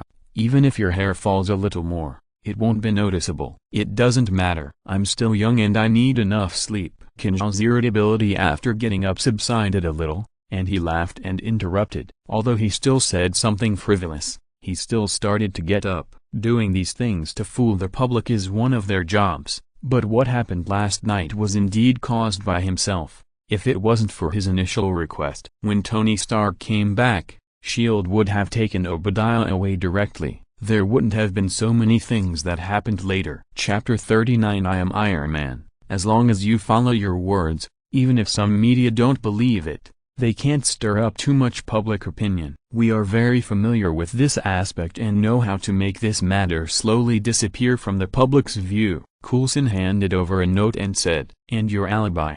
You were on a yacht at the time. As for Obadiah, he will die in a private plane crash a week later." Tony was holding a newspaper and reading the front page of Today. The headline on it was, "Who is Iron Man? Iron Man is a good name indeed. Although the shell of my armor is made of gold titanium alloy, it can be regarded as irrelevant. I like this nickname," Tony commented on the newspaper. Seeing that Tony didn't respond to Coulson's words, Pepper turned to Coulson and said, "Thank you, otherwise, we don't know how to explain to the media today. Thank you very much for everything you have done. It's okay, this is our duty. What's more, one of our trainee agents is also very involved in this matter. This is also our internal matter." Coulson rarely had the opportunity to tease Qin Xiao. At this moment, Qin Xiao was standing aside in a black suit, looking like a qualified agent or security guard. "Yes, this guy is the instigator of this incident. He should go to explain to the media today."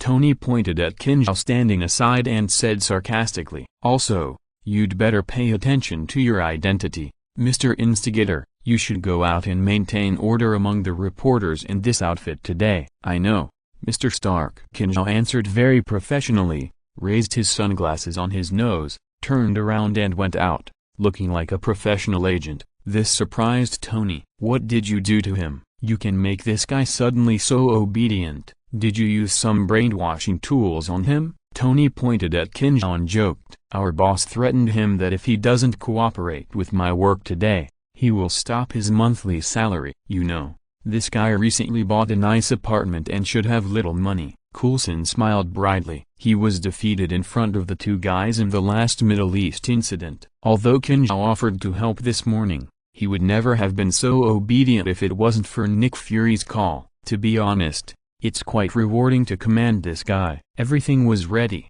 and Lieutenant Colonel Rhodes outside had been talking nonsense in front of the reporters for half an hour. Tony opened his hands and let Pepper help him put on his coat. Looking at the well-behaved and charming Pepper in front of him, Tony suddenly wondered if he had always ignored the girl beside him. What was the Chinese proverb that Qin Xiao said to him? "Rabbits don't eat the grass next to their holes." Go to hell. It must be because the grass next to the rabbit hole is not tempting enough. He coughed twice and looked at Pepper again, who was tidying up his clothes. Tony still felt that it would be more appropriate to talk on another occasion. Coulson had already given Rhodes a signal. Rhodes outside had said enough nonsense and spoke directly. "Now, Mr. Stark has prepared a statement, but he will not accept any questions today." "Thank you." Tony took the stage and the audience cheered. There is no journalist who doesn't like Tony Stark. Of course, it's not because he is so popular, but there are enough news about this guy, and it's shocking enough. Tony looked at the reporters below,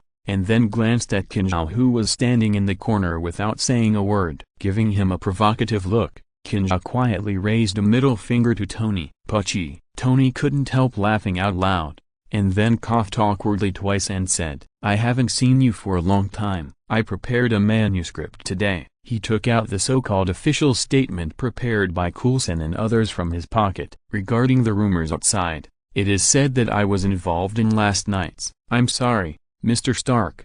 Do you really expect us to believe such stupid words about a bodyguard wearing armor?" A female reporter interrupted Tony directly. Tony not only knew this female reporter, but also had a one-night stand with her. She has been committed to reporting on the Stark Group's sale of arms to terrorists outside. Calling Tony Stark an executioner, Tony hesitated. Although he was told not to answer any questions today, he couldn't help but pointed at Qin Xiao, who was standing beside him. "Yes, there is indeed a bodyguard wearing armor, and he is right here. He is the guy. Did you see him? The cool Oriental guy wearing sunglasses. It was him last night." Following the direction of Tony's finger, all the flashlights in the audience were instantly aimed at Qin Xiao. "Fuck." Qin Xiao was caught off guard and could only mutter a curse word. Looking at a group of reporters pointing their guns at him, Qin Xiao showed a rather formulaic smile, stretched out his right hand and made a yeah gesture near his chin. The most concerned question at the press conference today was, who was Iron Man? Now that Tony Stark had spoken, No matter whether what he said was true or false, Qin Xiao became the object of reporters' scramble for interviews. The only female reporter in the audience was still sitting steadily in the first row without moving, looking at Tony Stark. She said lightly, "He is the man in the armor." "Okay, Mr. Stark, who is the man wielding the narrow sword?" The female reporter casually took out a laptop from under the seat and clicked on a video. This was a picture taken with a night camera. Although the color looked a little distorted and the picture was not particularly clear, it was obvious that Qin Xiao was wielding a tang sword and cutting off the lower limbs of the Iron Overlord who was about to rise.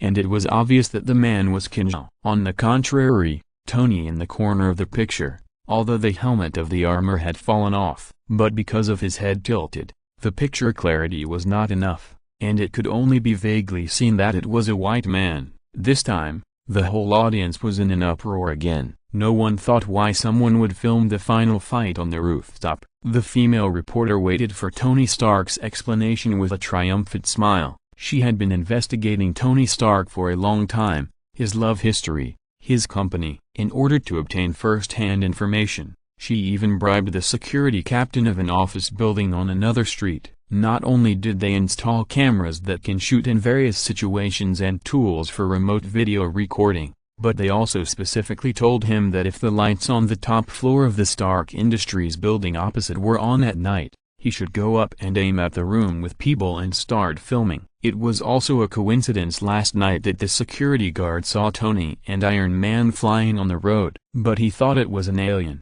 so he quickly took the equipment and ran to the rooftop to chase them. When he arrived at the rooftop, he found that he couldn't find it. Who knew it would fall from the sky to the rooftop of Stark Industries soon? When he set up the equipment in a hurry and figured out how to turn on the night vision function to shoot, he saw the scene where Qin Xiao cut off Iron Man's foot with a knife. Fortunately, he was not professional enough to use these things, so he only took a clear picture of Qin Xiao's appearance. Tony in the corner was not very clear because of the angle and focus. Although the appearance of the Iron Man was not taken clearly, it was enough for now. The female reporter wanted to see how Tony Stark would deny this matter. Unexpectedly, Tony on the stage was silent for a moment, and then he threw the manuscript in his hand on the table. He admitted, "Let me correct you, that is called Tang Dao. Also, you guessed it right, I am Iron Man." Tony also made a scissors gesture to the camera. Chapter 40 Scandal and Party. The next day, almost every newspaper headline was about two men making the scissor hand gesture. One was a handsome young Oriental man, and the other was the playboy Tony Stark. There were two types of news headlines.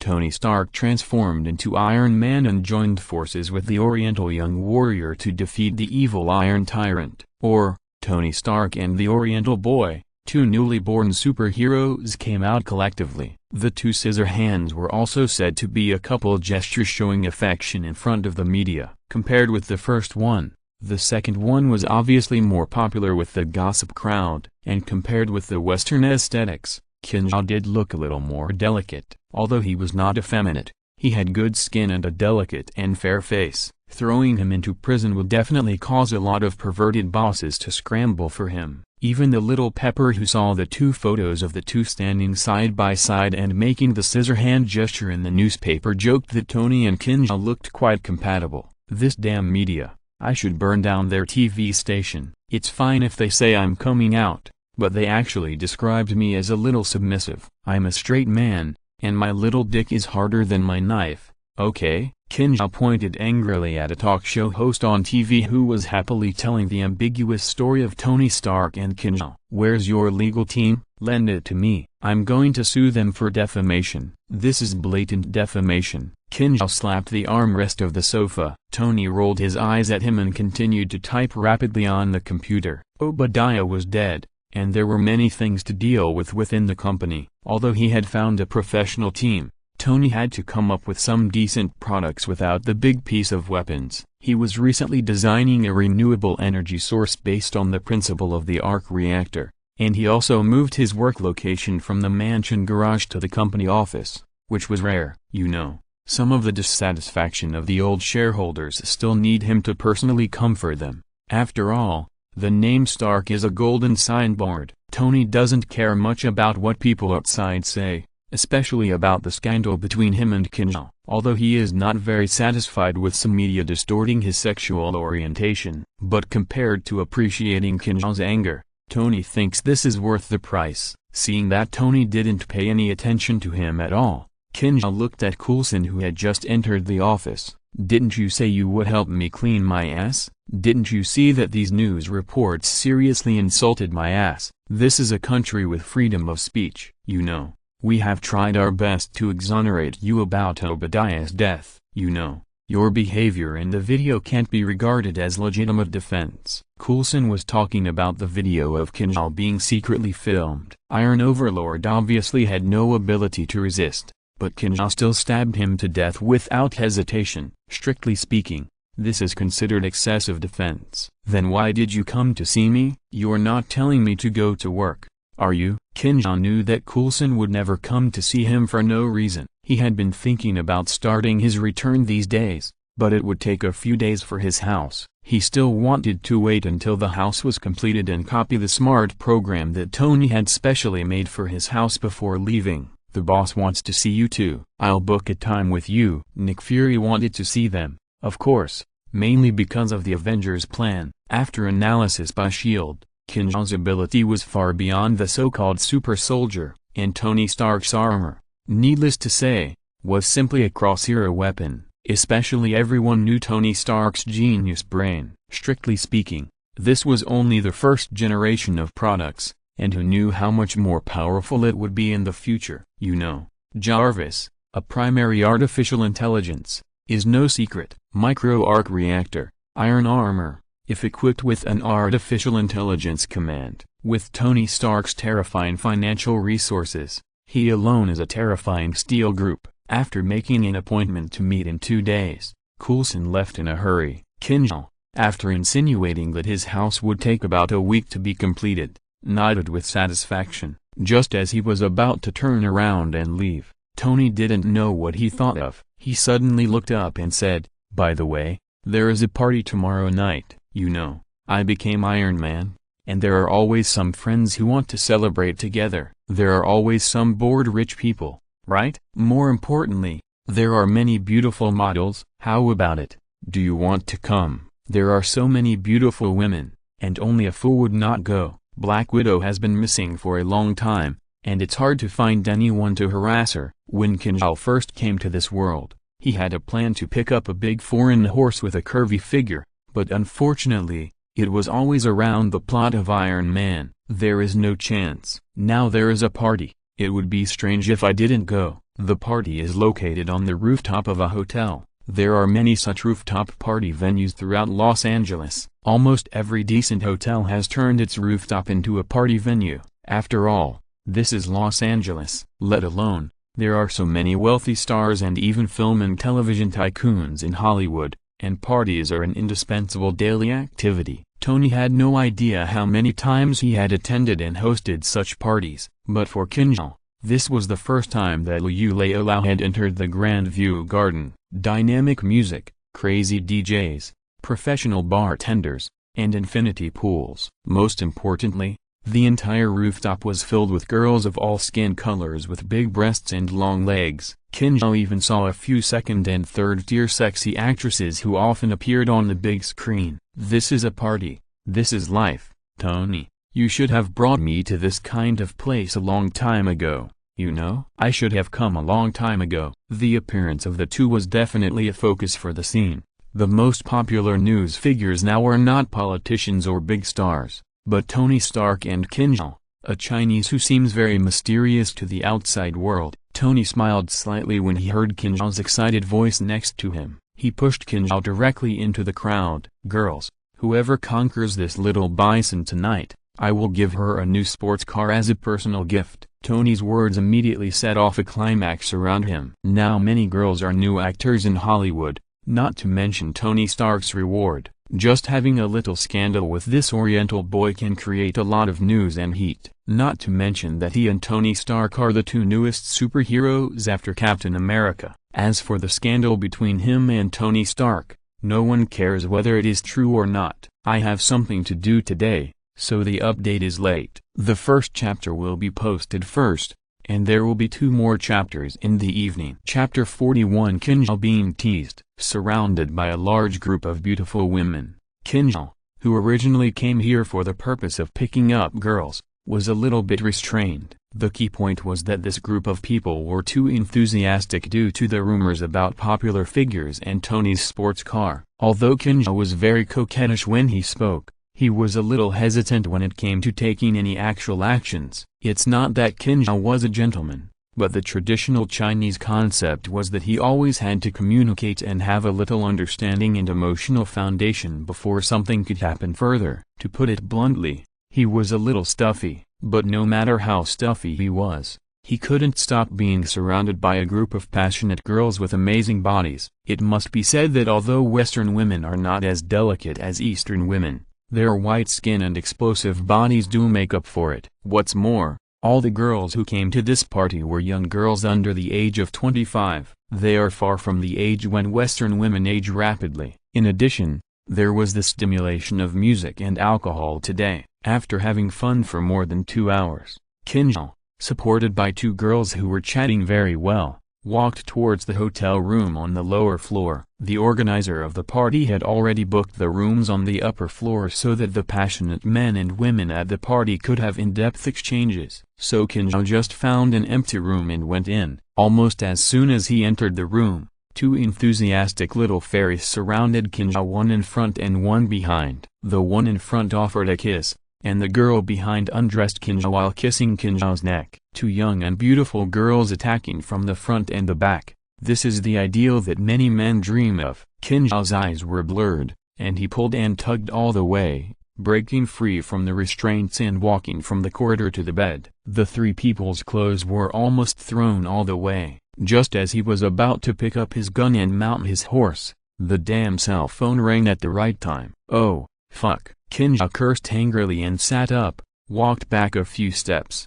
found his pants and took out his cell phone. You'd better give me a good reason, no matter who you are. Without even checking the caller ID, Qin Xiao roared angrily. It seems that I have ruined someone's threesome, making that person quite angry. Do you want me to join the battle and calm down the anger of our rookie agent? The smiling voice on the other end of the phone put out half of Qin Xiao's anger. The voice of the Black Widow. Natasha, you have completed your mission. My God, you don't know how worried I am about you. You said you would come up just now? Are you downstairs in the hotel? Qin Xiao said as he looked down furtively at the window. As for Natasha's joining just now, he simply pretended not to hear it, although it sounded very tempting. Really? Thank you for your concern. I also missed our rookie agent. I came to meet you as soon as the mission was completed. I didn't expect to disturb your in-depth communication with the 2 beauties. Damn it, Qin Xiao cursed in his heart. Although he and Natasha had not established any relationship yet,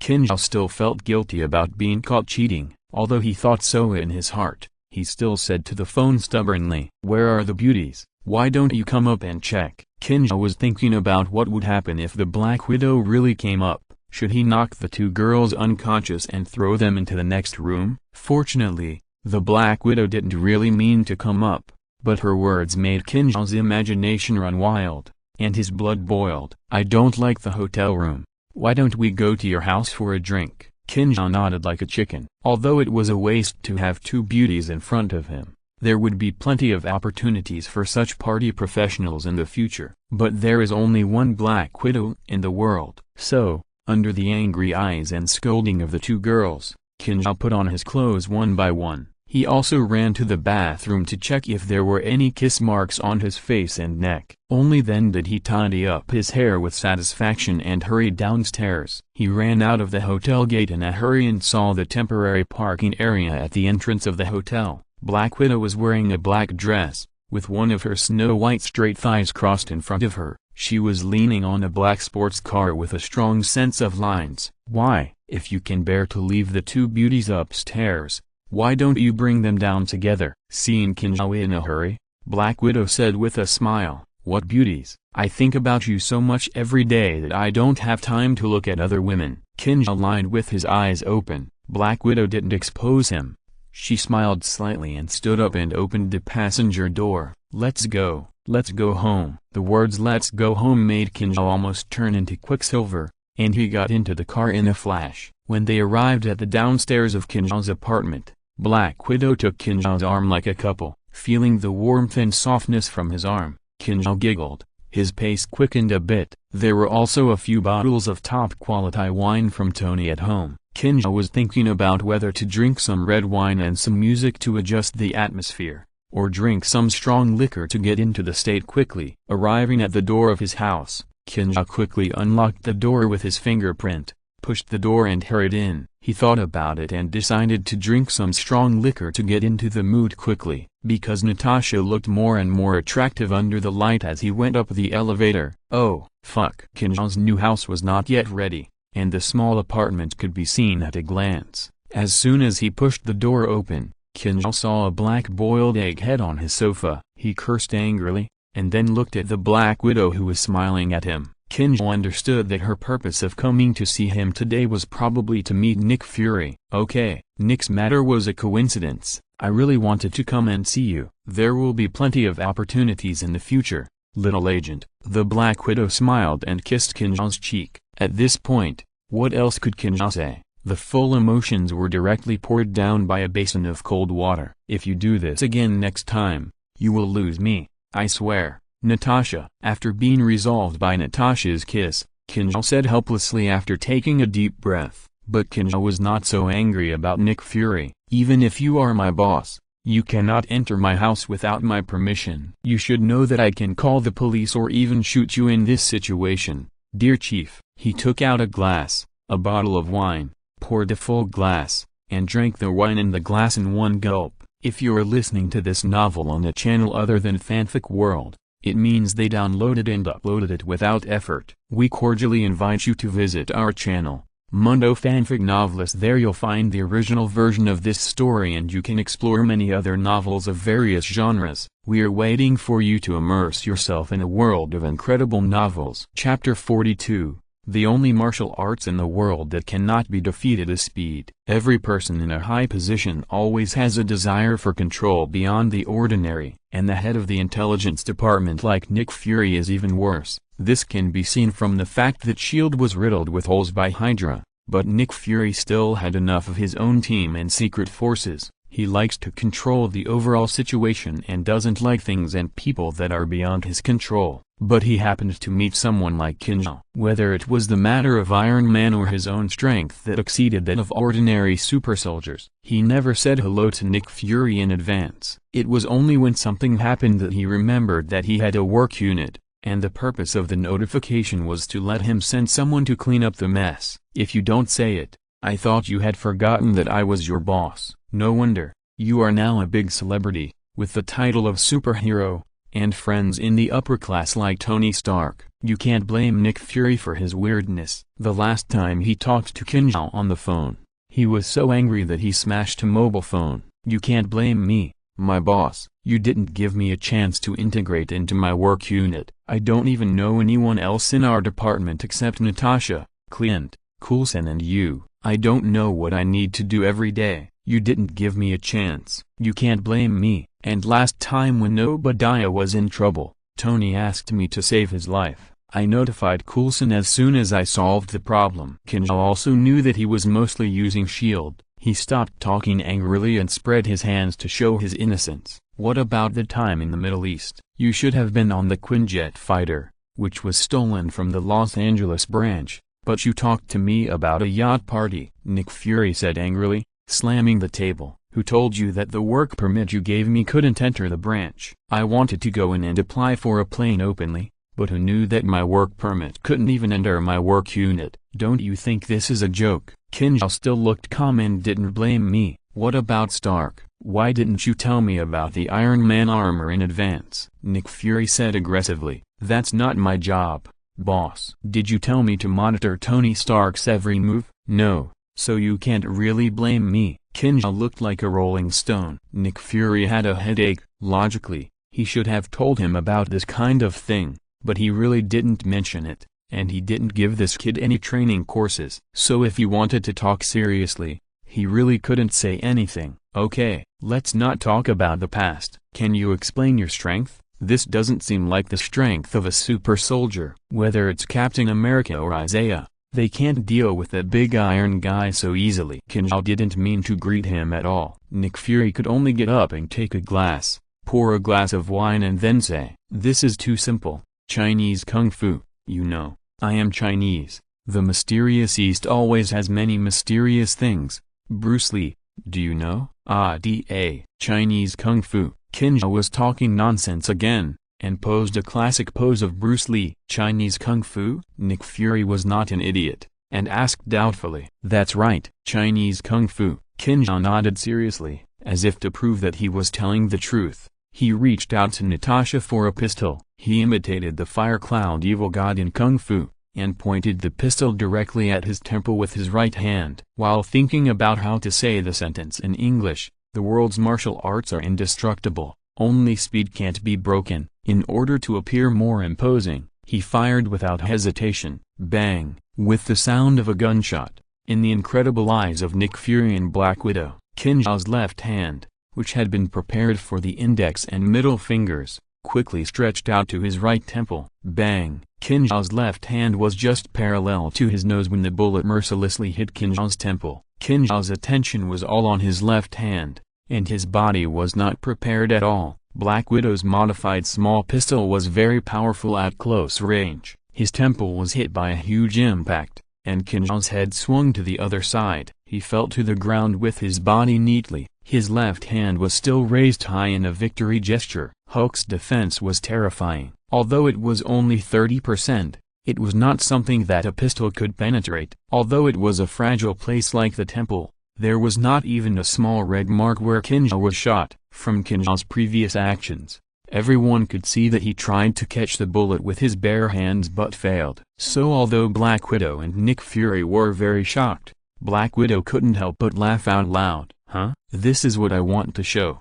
The Chinese Kung Fu golden bell cover iron cloth shirt." Qin Xiao patted the non-existent dust on his body, sat up again, and said shamelessly, "What a great show." Nick Fury clapped his hands dryly, then he said seriously, "No matter where your strength comes from, I care about the Avengers project. Now we have you, Tony Stark, and a green big guy who can transform, plus Agent Romanov and Hawkboy. I think this plan can be officially launched. The big guy and Stark both have a good relationship with you. You will be responsible for getting them to join us. Natasha will assist you. Is there any problem?" Nick Fury's meaning is very clear. In his heart, S.H.I.E.L.D. and the Avengers project should be two parallel lines, cooperating with each other but not interfering with each other. This is also the reason why Qin Xiao was forced to join S.H.I.E.L.D. but was not assigned any tasks or allowed to contact anyone except his confidants. Join the Avengers project.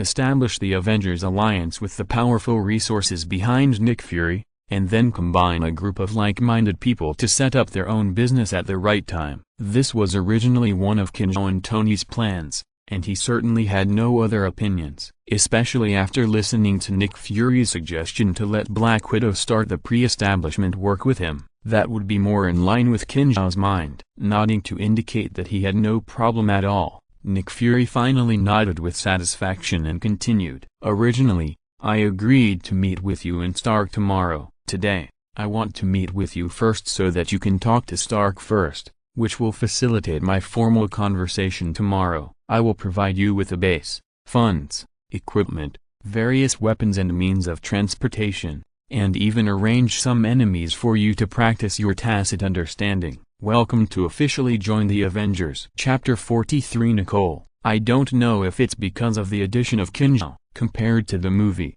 Nick Fury is much more open and honest with Tony. He brought the relics left by Howard Stark in S.H.I.E.L.D. as soon as he came up.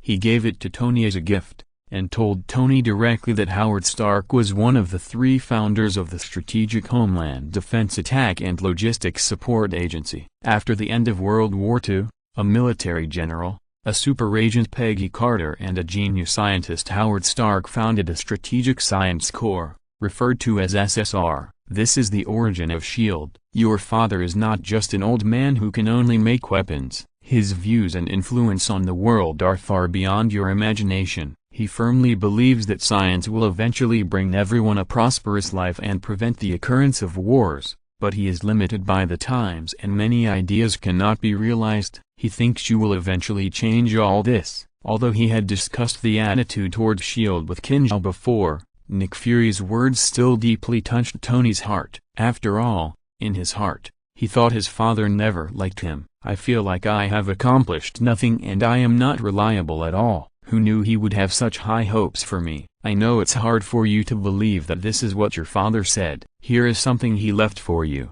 You will know if you take a good look. The arc reactor is exactly what he thinks is the greatest hope for eradicating wars. It is renewable energy. Countries around the world no longer have to go to war for resources, right? Nick Fury is really a good hand at winning people's hearts. He did not mention anything about letting Tony Stark join S.H.I.E.L.D. or the so-called Avengers plan. Qin Xiao naturally did these things. He just tried to establish a relationship with him and took out what Tony Stark wanted most. It came from his father's approval. It hit people's hearts. So no matter what Nick Fury took out, the origin of S.H.I.E.L.D., or Tony and Qin Xiao's personal plan, Iron Man joining the Avengers can be said to be a foregone conclusion. As for the big guy Hulk, Black Widow said that he was still continuing his research while receiving a series of special training. It allows him to control his emotions and heartbeats more perfectly, so that he will not transform into Hulk in his daily life. But Qin Xiao knew that Hulk and Banner were one in a sense. The more suppressed they were,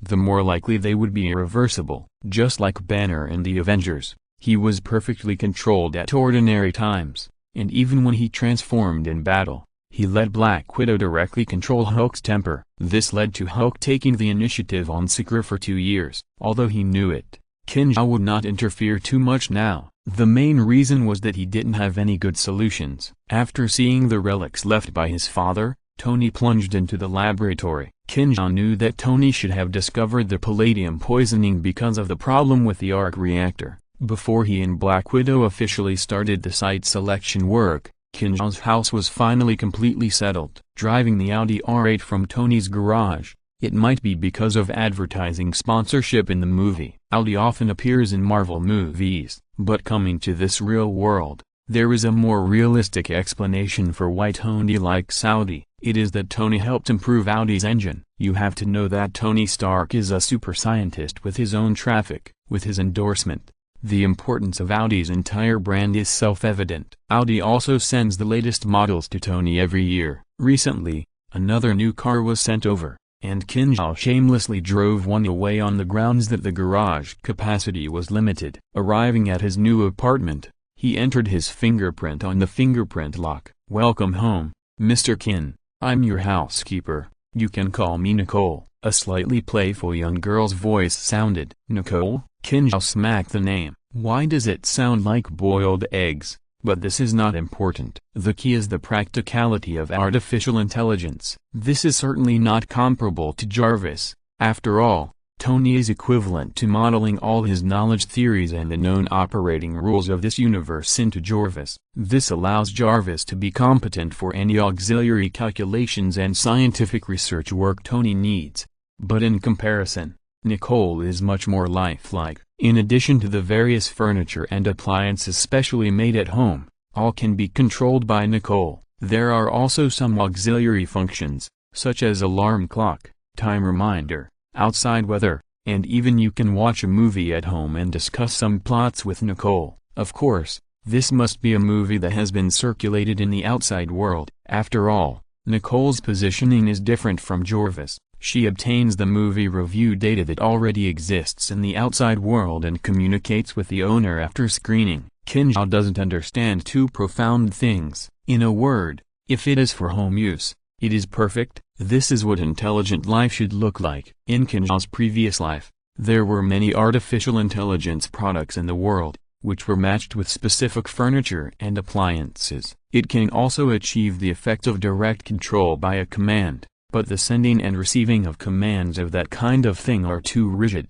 Sometimes it is not as convenient as doing it yourself. He didn't visit his new home in the first place, and ignored Tony's evil taste of putting the photo of the two of them making a scissors hand gesture and being cut together by the media and making headlines on his bedside. Qin Xiao directed Nicole to open the secret room behind the bed in the bedroom. This thing also has a manual button, just behind the photo of the two of them, and it will automatically scan and open when Qin Xiao's palm is attached. This is a specially modified secret room. Tony poured a layer of special alloy throughout the secret room. Even if the whole building exploded, this secret room would become a heavy metal container without the reinforced concrete outside. It is enough to withstand the damage of intercontinental ballistic missiles. In this secret room, there is a small study. In addition to a desk, computer, etc., it is also equipped with a small camp bed and toilet. It is simply a temporary shelter. I have to say that Tony's arrangement is quite considerate, and the artificial intelligence program that Tony made for Qin Xiao, Nicole's server, is placed in this small study shelter. This is Qin Xiao's ultimate goal for Nicole, to copy its program. Chapter 44 Return. After Qin Xiao confirmed with this system several times that he had crossed over, whether the flow rate of both worlds had completely stopped, Qin Xiao decisively chose to return to the original world. Although the system did not give any time to stipulate that Qin Xiao must cross back, but this is Qin Xiao's basic world after all. It is his root. The longer he stays in the Marvel world, the lower Qin Xiao's sense of belonging here. This is not a solution, so Qin Xiao decisively chose to return. After a blackout and a blank look in front of his eyes, everything around him slowly began to become clear. It was still the rental house converted from a garage. It was inevitable that he was a little uncomfortable from a luxury apartment in Los Angeles to such a rental house. What's more, in that world he was a member of the Avengers, an agent of SHIELD, a friend of Tony Stark, a new generation superhero, etc. It was indeed a bit uncomfortable to suddenly return to such a place. But fortunately, the system prepared everything for him, points for wealth, and an artificial intelligence that surpassed this era. System, if I travel again, can I do it anytime and anywhere? Qin Xiao asked the question he was most concerned about first. He had said before that he could travel back, but he forgot to ask about the conditions. The time limit is 15 days. Traveling through the world requires accumulating enough space energy. The host needs to stay in this world for 15 days before starting the next travel. The system's voice sounded lifeless. 15 days is 15 days. Anyway, time on both sides is stopped. It does not affect anything over there. Qin Xiao sorted out his thoughts and prepared to think carefully about how to develop in this world in the future. A rapid knock on the door came. Hello,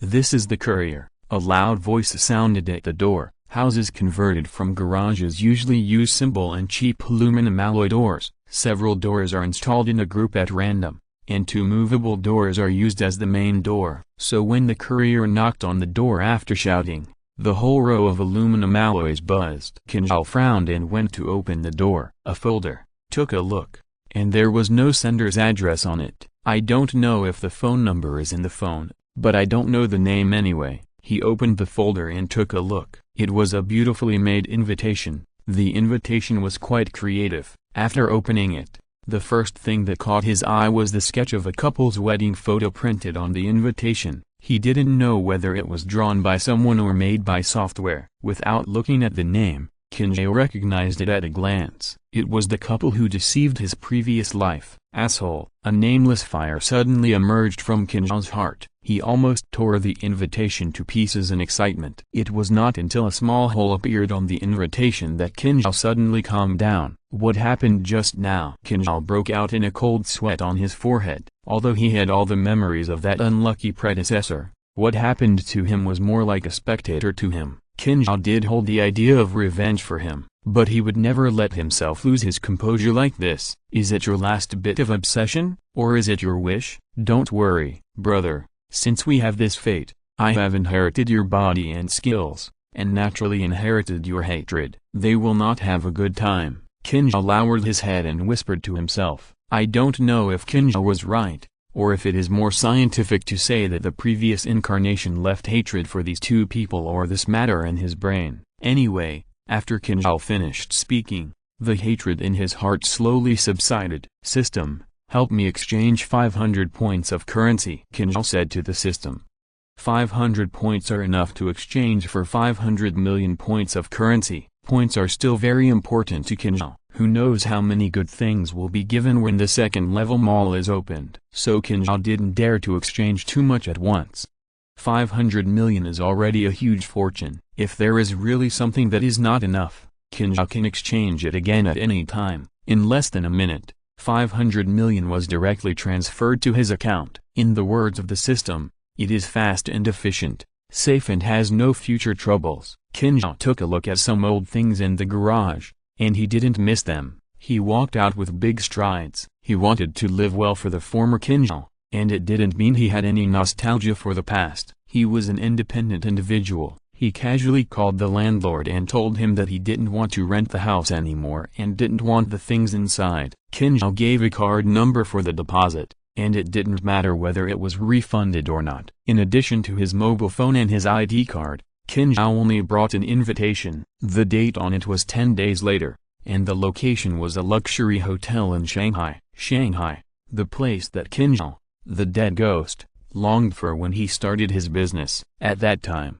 he and his girlfriend, who was inseparable, and his best brother, the three of them lived in a county town near Shanghai, imagining that one day they would be able to enter Shanghai for development after the project was successful. In this world's top city, he fulfilled his dream and had his own place. Thinking of ideas and running the market, Qin Xiao can be said to have burst out with the greatest passion. The efforts were not in vain, and the expectations of the project were getting higher and higher. Who knew he would be kicked out by his most beloved woman and the most trusted brother at the last minute? Haha. He laughed at himself, not knowing whether this emotion came from himself or that damned Qin Xiao. Qin Xiao stepped down from the high-speed train, looking at the platform with people coming and going. Qin Xiao was not in a hurry to leave the station. Instead, he slowly lit a cigarette. Revenge on the couple is just a matter of moving his fingers for Qin Xiao now. What he really needs to do is to use the resources of the Marvel world to quickly gain a foothold in this world and grow stronger,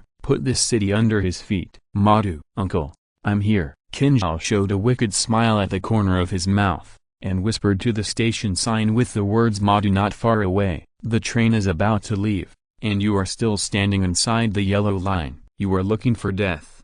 Get out of the station. A middle-aged woman in work clothes held a loudspeaker and stood not far away and roared at Qin Xiao. Hey, go now. Sorry. Qin Xiao tightened the backpack behind him, lowered his head and hurriedly fled. There are only 2 chapters today. From Marvel back to the city. I have to think about how to straighten out the city line. I'm afraid it won't be exciting if I write too much, and I'm also afraid that you won't like it. I'll make it as compact as possible and make it more exciting. If you have any suggestions, for example, if you don't like reading the city part, you can also leave a message to tell me.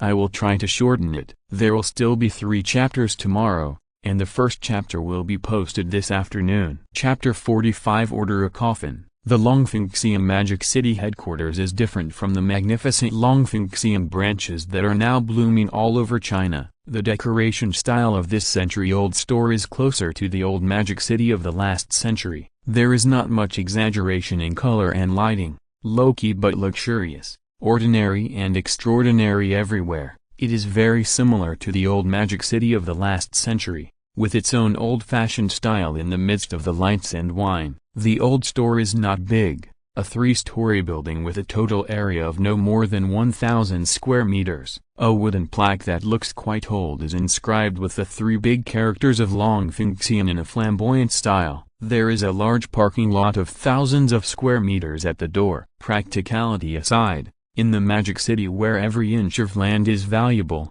a gold and silver jewelry store has a ground parking lot of thousands of square meters at the door, which is itself a symbol of strength. Since it is an old store, the headquarters, the business is naturally different from other branches. The old store's business is mainly customized in the Chinese style. Diamond jewelry and other businesses that are booming in other branches are not available in the old store. There are only some gold and silver jewelry and jade customization. A new model of this year's Rolls-Royce Phantom Acacia wood version slowly arrived at the door of Longfengxian's old store. Without waiting for the driver in a black suit and white gloves to get off the car, the doorman responsible for welcoming guests ran to the front in 3 or 2 steps and opened the back door with familiarity. Welcome to Longfengxian's century-old store. As the doorman's fairy voice sounded, a young man in casual clothes got out of the car, slippers, shorts, and a white shirt made of linen, an extremely casual outfit. The doorman was sharp-eyed and saw at a glance that every piece of clothing on this young man who looked casually dressed was a summer limited edition of a luxury brand. Even the pair of slippers on his feet cost him almost a month's salary.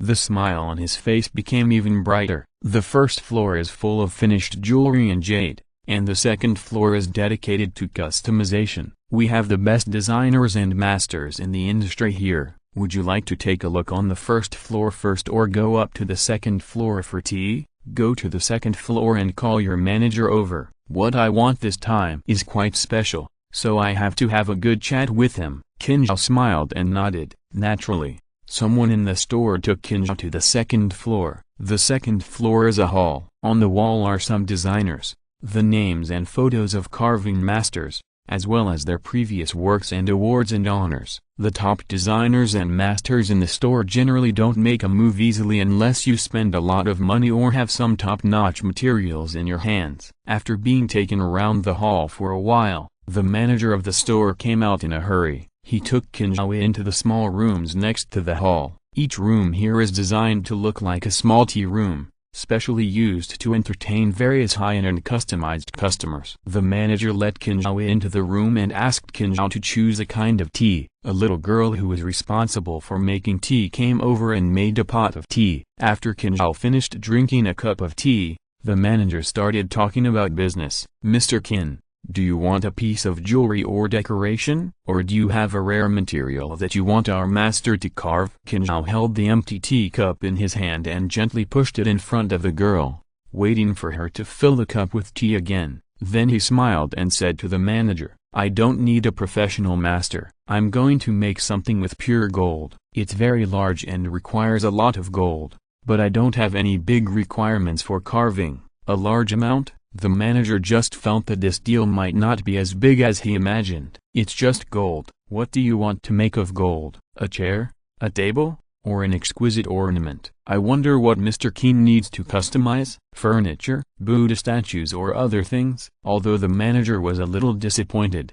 he still asked very politely. Coffin. Qin Xiao drank the tea in the cup again, put the cup heavily on the coffee table and said, 5 days. Qin Xiao gave them 5 days. It didn't matter how exquisite the carving was, it had to be square and look like a standard coffin, a pure gold coffin. Longfeng Xiang wouldn't accept it, but Qin Xiao offered a processing fee of 1 million in addition to the market price of gold. This made Longfeng Xiang's manager unable to refuse. They have many processing factories, whether it's Buddha statues or furniture, all kinds of large things. It's nothing more than making molds and smelting. Everything will be easy once the money is in place. It was agreed that the goods would be delivered in 5 days, and Qin Xiao walked out of the store leisurely. Uncle Wang, let's find a place to eat first, and then find a nightclub that's bigger and more mixed. It doesn't matter if it's not in the city center, Qin Xiao said to the driver in the car as soon as he got in the car. This was Qin Xiao's 3rd day in the Magic City. The car was just bought, and the driver was an old Magic City man. Qin Xiao hired him temporarily through the hotel where he stayed. He was familiar with any place in the Magic City and his salary was paid daily. After finding a random place to have dinner, the driver drove the car to a building in the eastern suburbs. This is almost the most mixed place in Shanghai. There are bathrooms, KTVs and nightclubs here. As long as you have money, you can find any service here. Maybe Qin Xiao was generous and polite these 2 days, and he respected him very much. The driver, Uncle Wang, hesitated for a moment and spoke again. Mr. Qin, let me say something. You have a good family background and you are young and in your prime. It's okay to have a little fun and live a life of drunkenness and dreams, but there are some things that you must not touch. If you touch them, your whole life will be ruined. Uncle Wang kindly reminded. He thought Qin Xiao was looking for some places where there were more mixed people. Maybe he had some bad habits. For example, taking some addictive drugs. Qin Xiao laughed and patted Uncle Wang on the shoulder. Thank you. It's a bit redundant for you to worry about it. I just came here to find some people to help me with something. After saying that, he took out a thin stack of banknotes and stuffed it into Uncle Wang's hand. You get off work today, I'll drive back to the hotel by myself, and you can come to the hotel to see me tomorrow. Uncle Wang was half believing and half doubting Qin Xiao's words, but he was just a part-time worker, and he had already said what he wanted to say. He sighed slightly, took Qin Xiao's money and got out of the car. It was just after dinner time, and the nightclub here was not open yet. There were not many people in the bathhouse and KTV. After parking the car in the parking lot, Qin Xiao walked directly into the door of the bathhouse, following the deafening welcome of several greeters at the door. A waiter took Qin Xiao to the lobby inside. This bathhouse is of good quality, and the lobby is more than 10 meters high. The waiter took Qin Xiao to sit on the sofas on both sides. "Brother, if you want to take a shower, I'll help you change your shoes first," the waiter said respectfully with slippers in his hand. "I'm not taking a shower. I'm here to talk to your boss about business." "Can you call someone who can make the decision to come out and talk?" Qin Xiao said with a slight smile. In this kind of place, how could anyone come to see the boss? The waiter was slightly stunned, but still smiled and said, "Brother, the boss is not someone I can see casually. If you have any questions, just tell me directly. If I can't make the decision, I will ask our manager to come out and serve you. Is that okay with you?" The words were still polite, but there was a hint of strength in them. Qin Xiao didn't mind, and reached out to pick up the ashtray from the coffee table in front of him. "Can you make the decision if I want to destroy the place?" Chapter 46 The Bride and Groom. Bang! The heavy ashtray hit the coffee table hard. With a loud bang, the tempered glass shattered into small irregular pieces the size of a coin. There were receptionists wearing dormant clothes and security guards wearing black suits with walkie-talkies around. More than a dozen people came out from nowhere and surrounded Qin Xiao in the middle in an instant. "What's going on?" A man who was at least 1.85 meters tall, over 35 years old, and wearing a black suit pushed through the crowd and came to the waiter who brought Qin Xiao in and asked, "Brother Liu." The waiter saw the man coming and hurriedly bowed his head and greeted him. Then he leaned close to the man's ear and quickly told him what happened. While listening to the waiter's story, the man glanced at Qin Xiao from head to toe. Qin Xiao was wearing luxury goods and had a calm expression on his face. The man didn't dare to say anything final when he came up. Instead, he waved his hand to let everyone below disperse. He sat down on the single sofa next to him. "Brother, I don't know what kind of inconsiderate service here has made you angry. If our service doesn't satisfy you, come to me. What do you want to play here today? I'll treat you." Uncle Wang told Qin Xiao in the car before that this place was opened by a so-called gangster. Although this is not the city center of Magic City, there are many entertainment facilities such as KTV, bathing, nightclubs, etc. in the 6-story building. Whether it is built by himself or rented, this is not something that ordinary gangsters or ordinary people can afford to run. With such a status, ordinary fights will not be seen by others. If you step on him on the street, he may bow his head and say sorry to you first. In addition, Qin Xiao is of good value and looks so fearless. So this man who looks like the head of the security guard will first make a polite speech to clear the way and see where you come from. Qin Xiao was too lazy to talk nonsense with him. He directly threw out a bank card with a snap. "There are 2 million in this card, and the password is 6 zeros. I don't care if this is your boss or your big brother. Come out to talk about some small business. Whether it succeeds or not, this little money is a gift." 2 million opened the way, and this man dared not make the decision easily. He just said, "Wait a moment," and got up to make a phone call. In less than 2 minutes, the man came in and said respectfully to Qin Xiao, "Our boss has something to do now. If you don't mind, I will arrange for you to go upstairs to take a bath and relax. He will come back to meet you in a while." "Okay." Qin Xiao was not hypocritical. He stood up and followed the man upstairs. After arranging Qin Xiao, the man ran to the lobby and quickly swiped the card to check the balance. After confirming that the number was correct, he picked up the phone and called his boss again. June 27, 2021, the 18th day of the 5th lunar month, Xinchu year, Jia Wu month, Bing Wu day. Taboo: opening a business, cutting wood, and making beams. Good for engagement, travel, housewarming. This date is not a lucky day for Chinese people to get married. It can only be said to be ordinary. But Go Xinliang still chose this date. No other reason, The lunar calendar 518. Take its homonym, meaning I want to send. The landline phone on the bedside table rang on time at 4:30. This is the wake-up service that Go Xinliang specially booked with the hotel last night. After hanging up the phone, he looked at the naked and graceful figure half covered with a quilt beside him, pulling open the curtains. The sky outside was already beginning to dawn. Looking down from the luxury hotel room on the 30th floor, there were already a few people who had woken up early and began to go out to the street. Living in a suite in a luxury hotel, lying on the bed was the long-legged model that he had longed for but could not reach before. Go Xinliang is very satisfied with his current life, very satisfied. Even for all this, he would not hesitate to sell out his brother who had grown up with him since childhood, and even sell out his marriage. Standing on the balcony, breathing the fresh air, lighting a cigarette, holding the mobile phone and dialing the number called wife. Hello. A hazy and slightly angry voice came from the phone. Go Xinliang's mouth twitched, and the voice seemed to destroy his good mood. You haven't woken up yet? What time is it now? Do you know what day it is today? The makeup artist will come to your house soon. What did you do last night?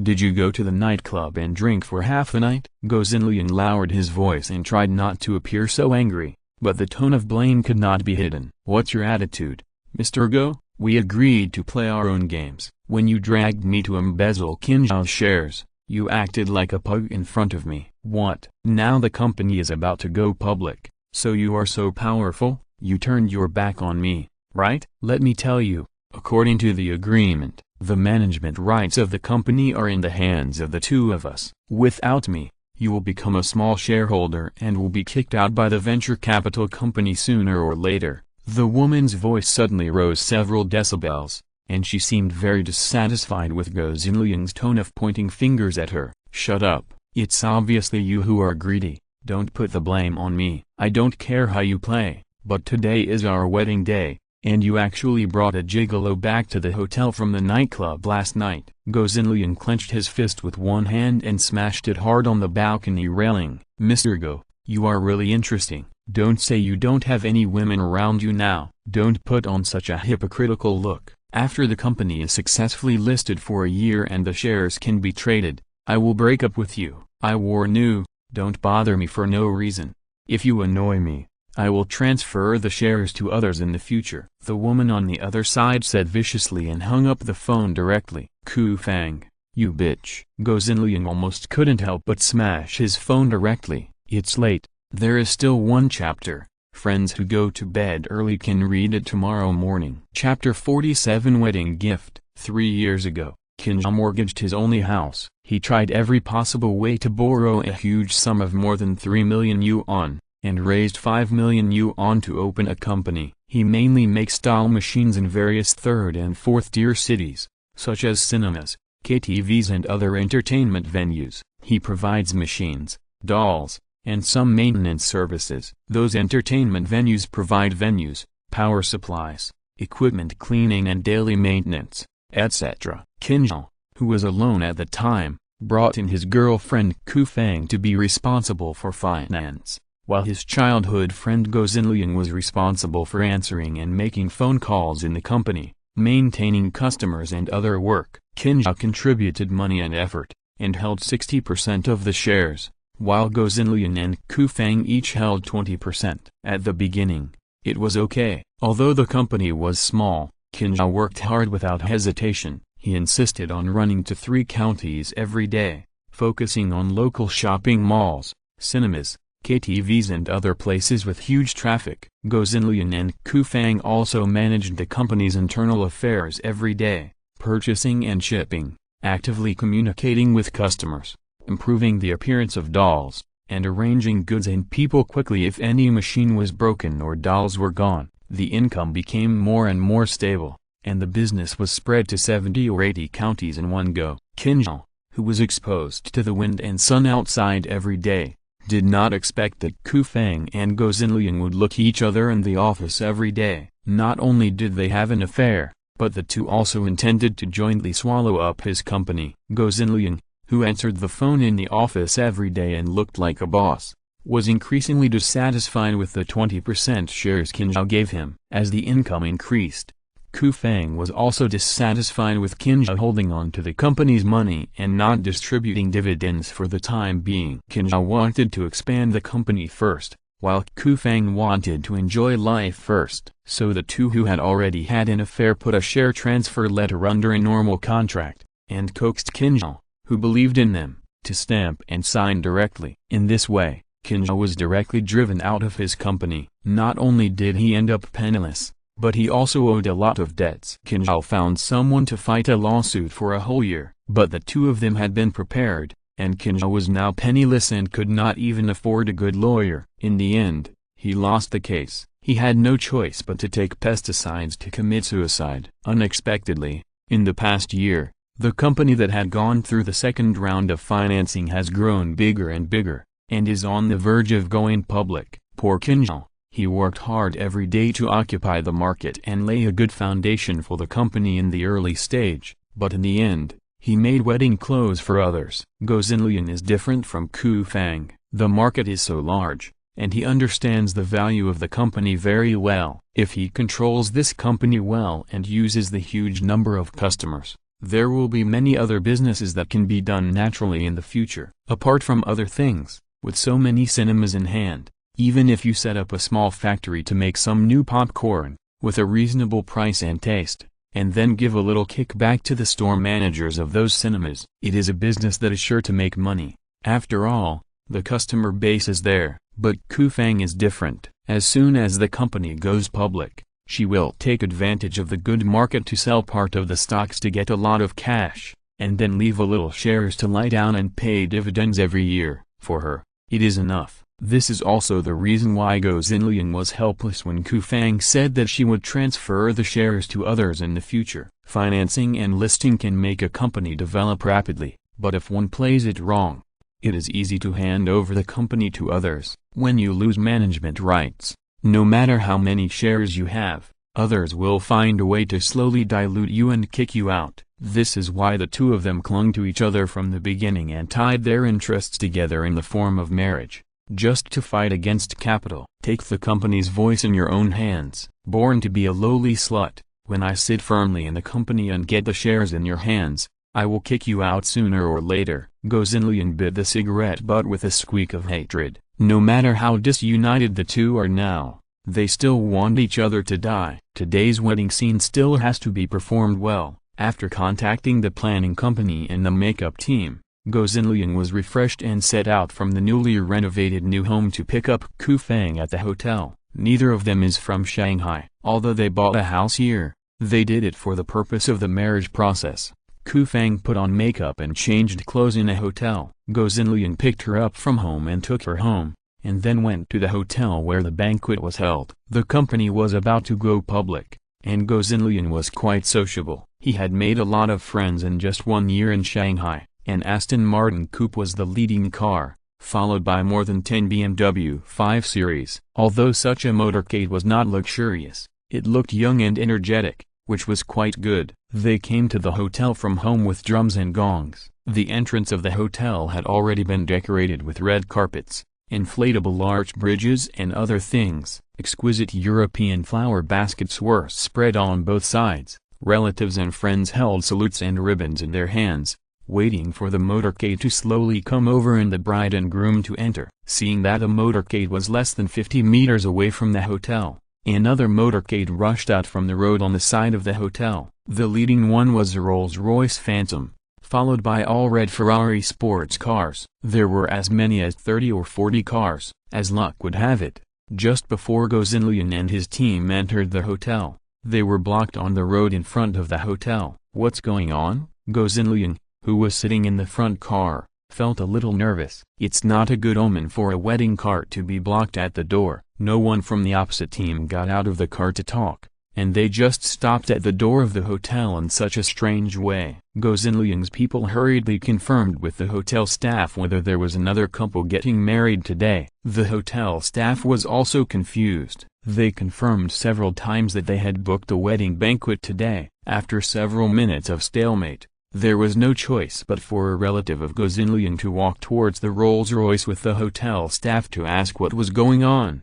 "Excuse me, We are getting married here? Would you mind giving way? The hotel staff knocked on the car window and talked, and Go Xinliang's relative quickly took out a red envelope. It is the rule of the Chinese people that on a big day, red envelopes should be used to clear the way for good luck and avoid trouble. I came here just for the wedding. The bride and groom are both my old friends. I'm here to attend the wedding. Qin Xiao opened the car window and smiled at the two of them. He opened the door and got out of the car. Qin Xiao was definitely dressed up today, wearing a pair of customized British-style leather shoes, a brand-name casual suit from a European designer, matched with his tall figure, and a confident smile on the corner of his mouth. As soon as he got out of the car, he attracted the attention of the audience. Qin Xiao is now completely different from before. Not to mention that he has changed his soul. He deals with Tony Stark every day in the Marvel world, and has been to many high-end cocktails parties with him. In addition to his strength and money,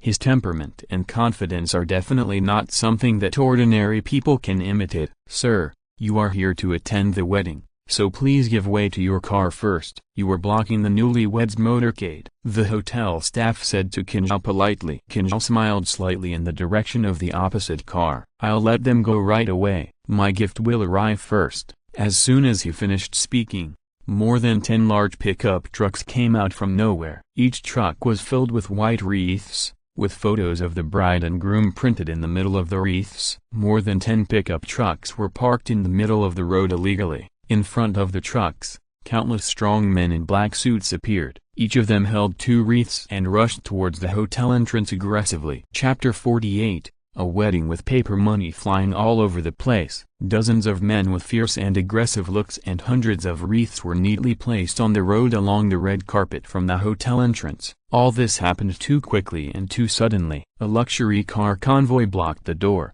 and a group of men in black suits came over with wreaths and laid them on both sides of the red carpet. Moreover, this group of men in black suits not only placed the wreaths, but also formed groups of 2. Dozens of people stood on both sides of the red carpet with wreaths between them. It seemed that they would not let anyone easily remove these wreaths. Who are you? What are you going to do? Go Xinliang's relative asked Qin Xiao with a trembling hand. The man from the hotel was very sensible and shut up. Sending wreaths on a happy day must be due to deep hatred. The key is to look at the car convoy. Judging from the posture, it is not an ordinary person. How could he meddle in other people's business? He turned around and left. Qin Xiao ignored Go Xinliang's relative and waved his hand. More than a dozen men in black suits came down from the Ferrari car convoy behind him. After running over, they directly carried away Go Xinliang's relative, and at the same time stopped the relatives and friends of the bride and groom who came out of the hotel. In this scene,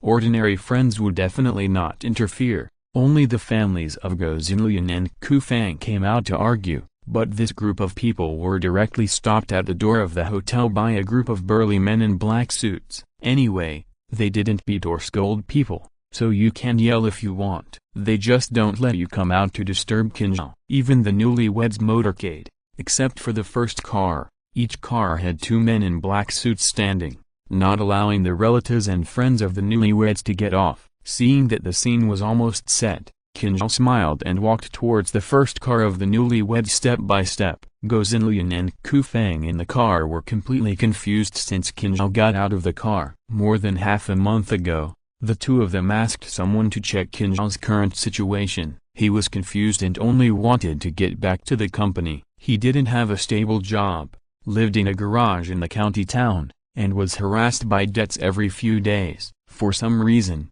Ku Fang also asked someone to express an invitation. But looking at the scene in front of them, the rental of this motorcade is not something Qin Xiao can afford, not to mention that there are so many people. The two of them claimed to know everything about Qin Xiao, but the scene in front of them was completely beyond their imagination. And looking at Qin Xiao's dress and his temperament, if it weren't for this familiar face, they really couldn't believe that it was Qin Xiao. What, don't you recognize me? I came to attend your wedding and specially arranged such a big scene for you. Don't you want to say thank you to me? Qin Xiao knocked on the rear window twice and said. Go Xinliang and Ku Fang in the car looked at each other. Go Xinliang took a deep breath, raised his head and lowered the window. Qin Xiao, why are you here? After mustering up his courage for a long time, Go Xinliang said something nonsense. "Didn't you send me an invitation?" Qin Xiao took out an invitation from his pocket and threw it into the car window. Go Xinliang saw the invitation and looked back at Ku Feng fiercely. Although he didn't know what happened to Qin Xiao,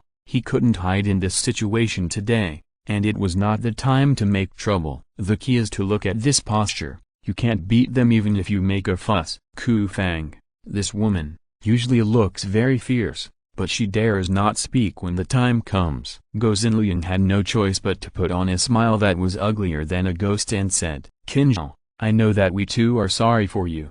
But today is our wedding day. Can you talk about it after the wedding if there is anything?" Indeed, what Go Xinliang said was right. Now that so many relatives and friends are watching, they have to get married first. You said that as if I came to collect debts. I just came to attend your wedding. Look, I prepared a motorcade and flowers for you. Look at your motorcade. What the hell is this? You are about to become the chairman of a listed company. This is not worthy of your status, brother, Qin Xiao said with a smile. Go Xinliang was almost furious. Who would bring wreaths as flowers to a wedding? They didn't make trouble or beat anyone. It's useless to call the police. It's not illegal to send wreaths, right? Thank you for your kindness, but my motorcade is here. Can we go in first? The wedding is about to start. Can you take down your flowers first? Go Xinliang gritted his teeth and said, "Of course." Qin Xiao snapped his fingers. He waved to the back, and the motorcade, along with the pickup trucks, slowly drove into the driveway and left.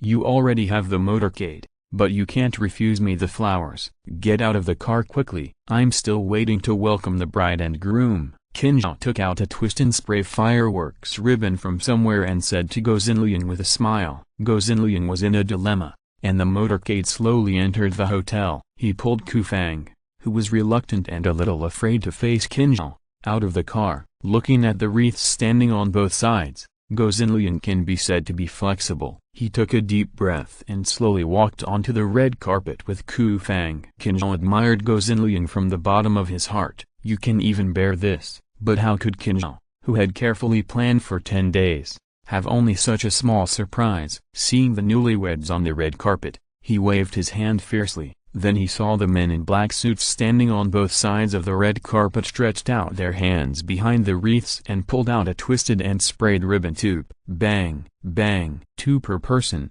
as if they had rehearsed. Two simultaneous sounds. Countless pieces of paper were ejected from the ribbon tube, but these were not the common shiny ribbons, but white paper money the size of copper coins. At the entrance of a 5-star hotel, there were red carpet balloons. A newlywed couple in formal wear, followed by several people who looked like best men and bridesmaids. But both sides of the red carpet on the ground were filled with wreaths used only for funerals, and the ceiling was even more densely covered with white paper money. It was extremely weird. Among the guests who came, some people did not care about it, and some had already called the police. Some turned on their phones to take pictures of this rare and weird moment. Some were pushing and shoving with a group of burly men in black suits at the door. Finally, as paper money flew all over the sky, someone couldn't help it. I don't know whose relative it was on both sides, but he shouted, "You bastards are going too far." But before they could do anything,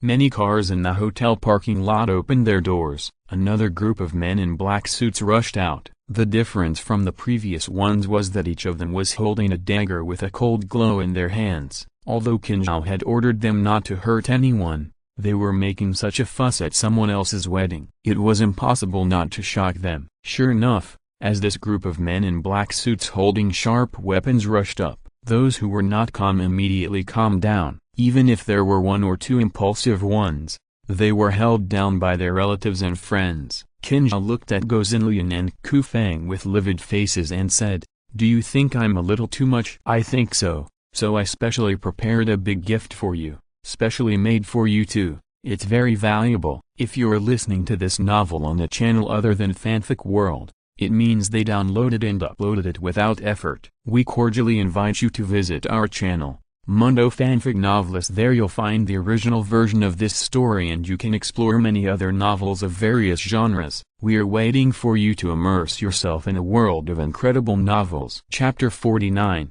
The end of the song. As the most important thing that Qin Xiao specially went to Longfeng Xian to order, the coffin made of pure gold has been delivered early. It is in a small van in the hotel parking lot. For today, Qin Xiao is also fully prepared. As Qin Xiao waved his hand slightly at the van, two men in black suits ran out, each pulling a cart specially used for pulling heavy goods. Two more people got off the car, two outside and two inside, and pushed the golden coffin along the car. With a clang, it landed steadily between the two oxen. Brother Liu, is the coffin really made of pure gold? The man in black suit who was pushing the cart in front whispered to the one behind. It should be.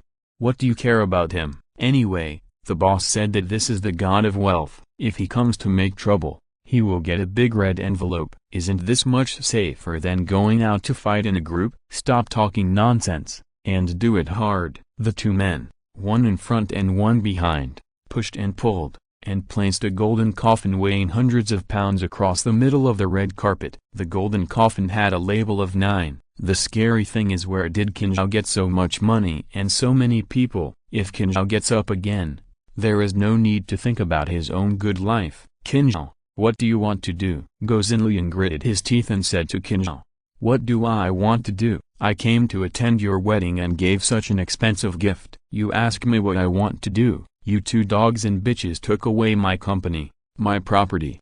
Do you know what kind of life I have lived in the past year? Do you know that I drank pesticide to commit suicide, and now I am back from hell? What do you think I want to do? Pa. Qin Xiao was a little excited and slapped Go Xinliang. Although Qin Xiao had tried his best to control his strength, he still slapped Go Xinliang 7 or 8 meters away. Not only did most of his teeth fall out, but half of his face was swollen like a pig's head. His head tilted and he fainted. Ah! Go Xinliang was slapped away by Qin Xiao.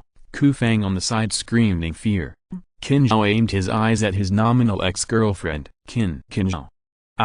Seeing Qin Xiao aiming his eyes at her, Ku Fang was trembling and speechless. After spending several years with Qin Xiao, it was the first time she found Qin Xiao in front of her so strange. What? You sent me an invitation for your wedding. You wanted me to come and see how miserable I am and laugh at me, right? Now I'm here. Why can't you say anything? When Qin Xiao started to take out the invitation, Go Xinliang looked at Ku Fang angrily. He knew that it was Ku Fang's idea to send the invitation. I'm sorry. Qin Xiao had experienced everything in Marvel. He had killed many people with his own hands. How could ordinary people resist the aura on his body? He simply took a step forward and forced Ku Fang to tremble and not know what to say. I'm sorry. Qin Xiao lowered his head and muttered, raised his hand and slapped Ku Fang directly. Mr. Qin, don't make a big fuss. Someone inside has called the police. The police should be here soon. Please leave first. Leave this place to us. The head security guard, who was in the bathhouse that day,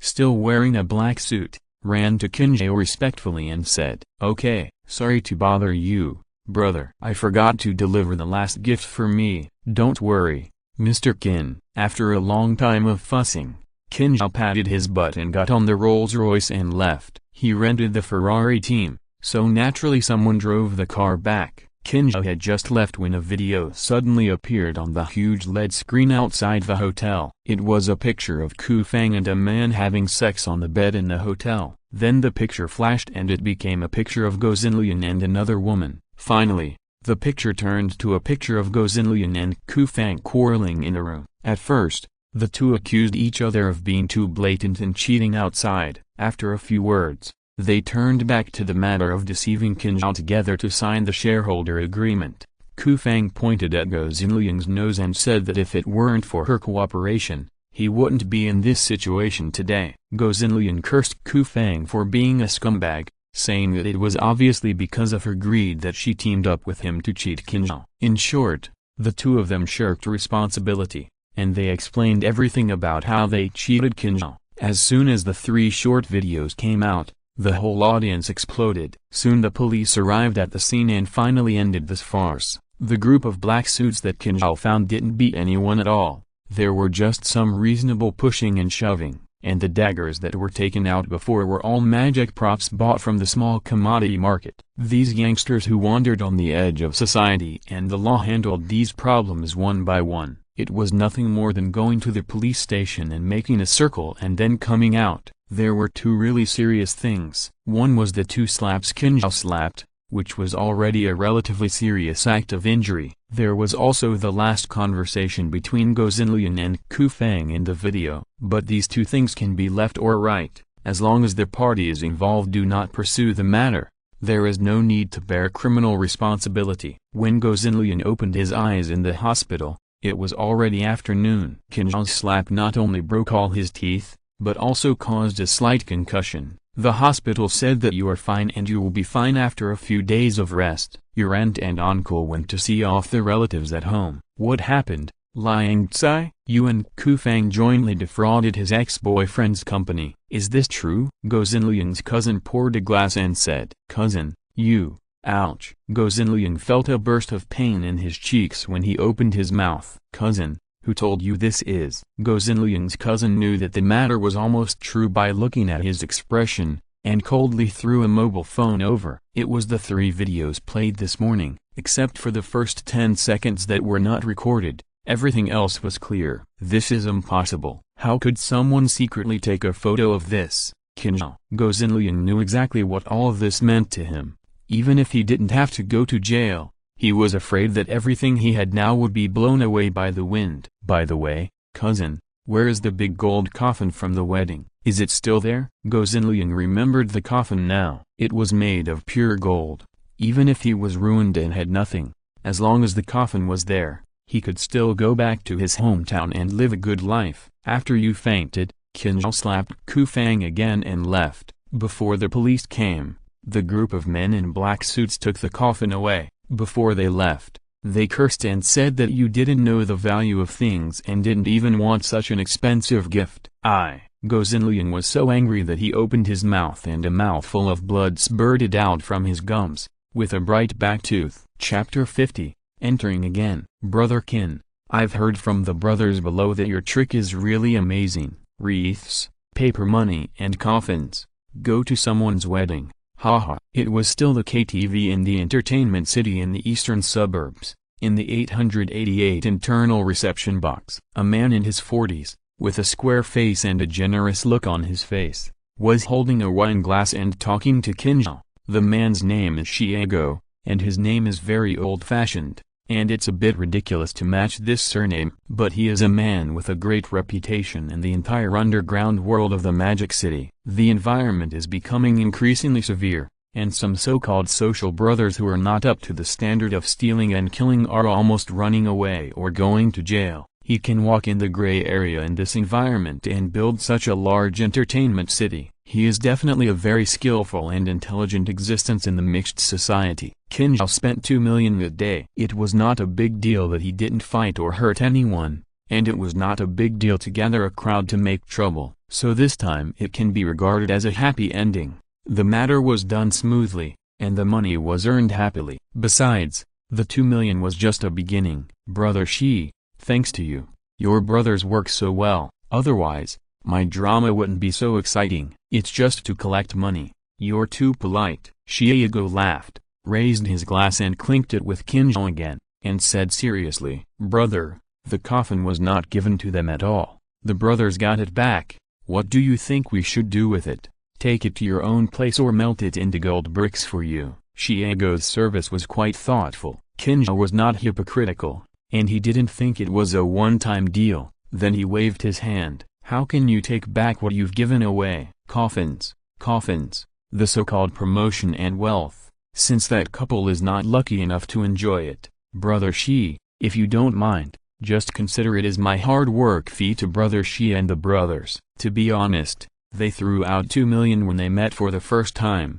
saying it was a meeting gift. I originally thought that after this matter was done, at most I would throw in a few 100,000. Just as a reward for the hard work of my brothers. There will definitely be places for dealings in the future, but this time, tens of millions. Xiao can come this far, he will definitely not be unable to walk when he sees money. He did such a small thing, and such a large sum of money came down. How can I feel at ease? Brother, let's not beat around the bush. I am a gangster, let alone a coffin. Even if there is a dead person lying in it, I don't mind. But today I just did something insignificant for you. The gift of meeting is enough. If such a big piece of gold comes down, I'm afraid I can't catch it. Such an entertainment city, I'm afraid it will cost hundreds of millions, not just tens of millions, right? Qin Xiao pointed to the magnificent decoration around and said, "Oh, I don't have that much power. Don't think it's easy for us to make money. We have a lot of brothers to support and need to take care of everything. Not much actually falls into our pockets. This is just a small private property of the big boss. I just help him to keep things under control and act as a watchdog. He doesn't despise me for my background in the underworld and gives me a little bit of shares." Xiao didn't hide anything and said straight to the point. "Okay, since Big Brother Xi is so straightforward, I won't be hypocritical. I don't want to rely on my family to eat and go to the Magic City to develop a little business, but I'm new here and I'm unfamiliar with the place. I need someone to lead the way and someone who is important enough to escort me." Although Qin Xiao didn't say what he was going to do specifically,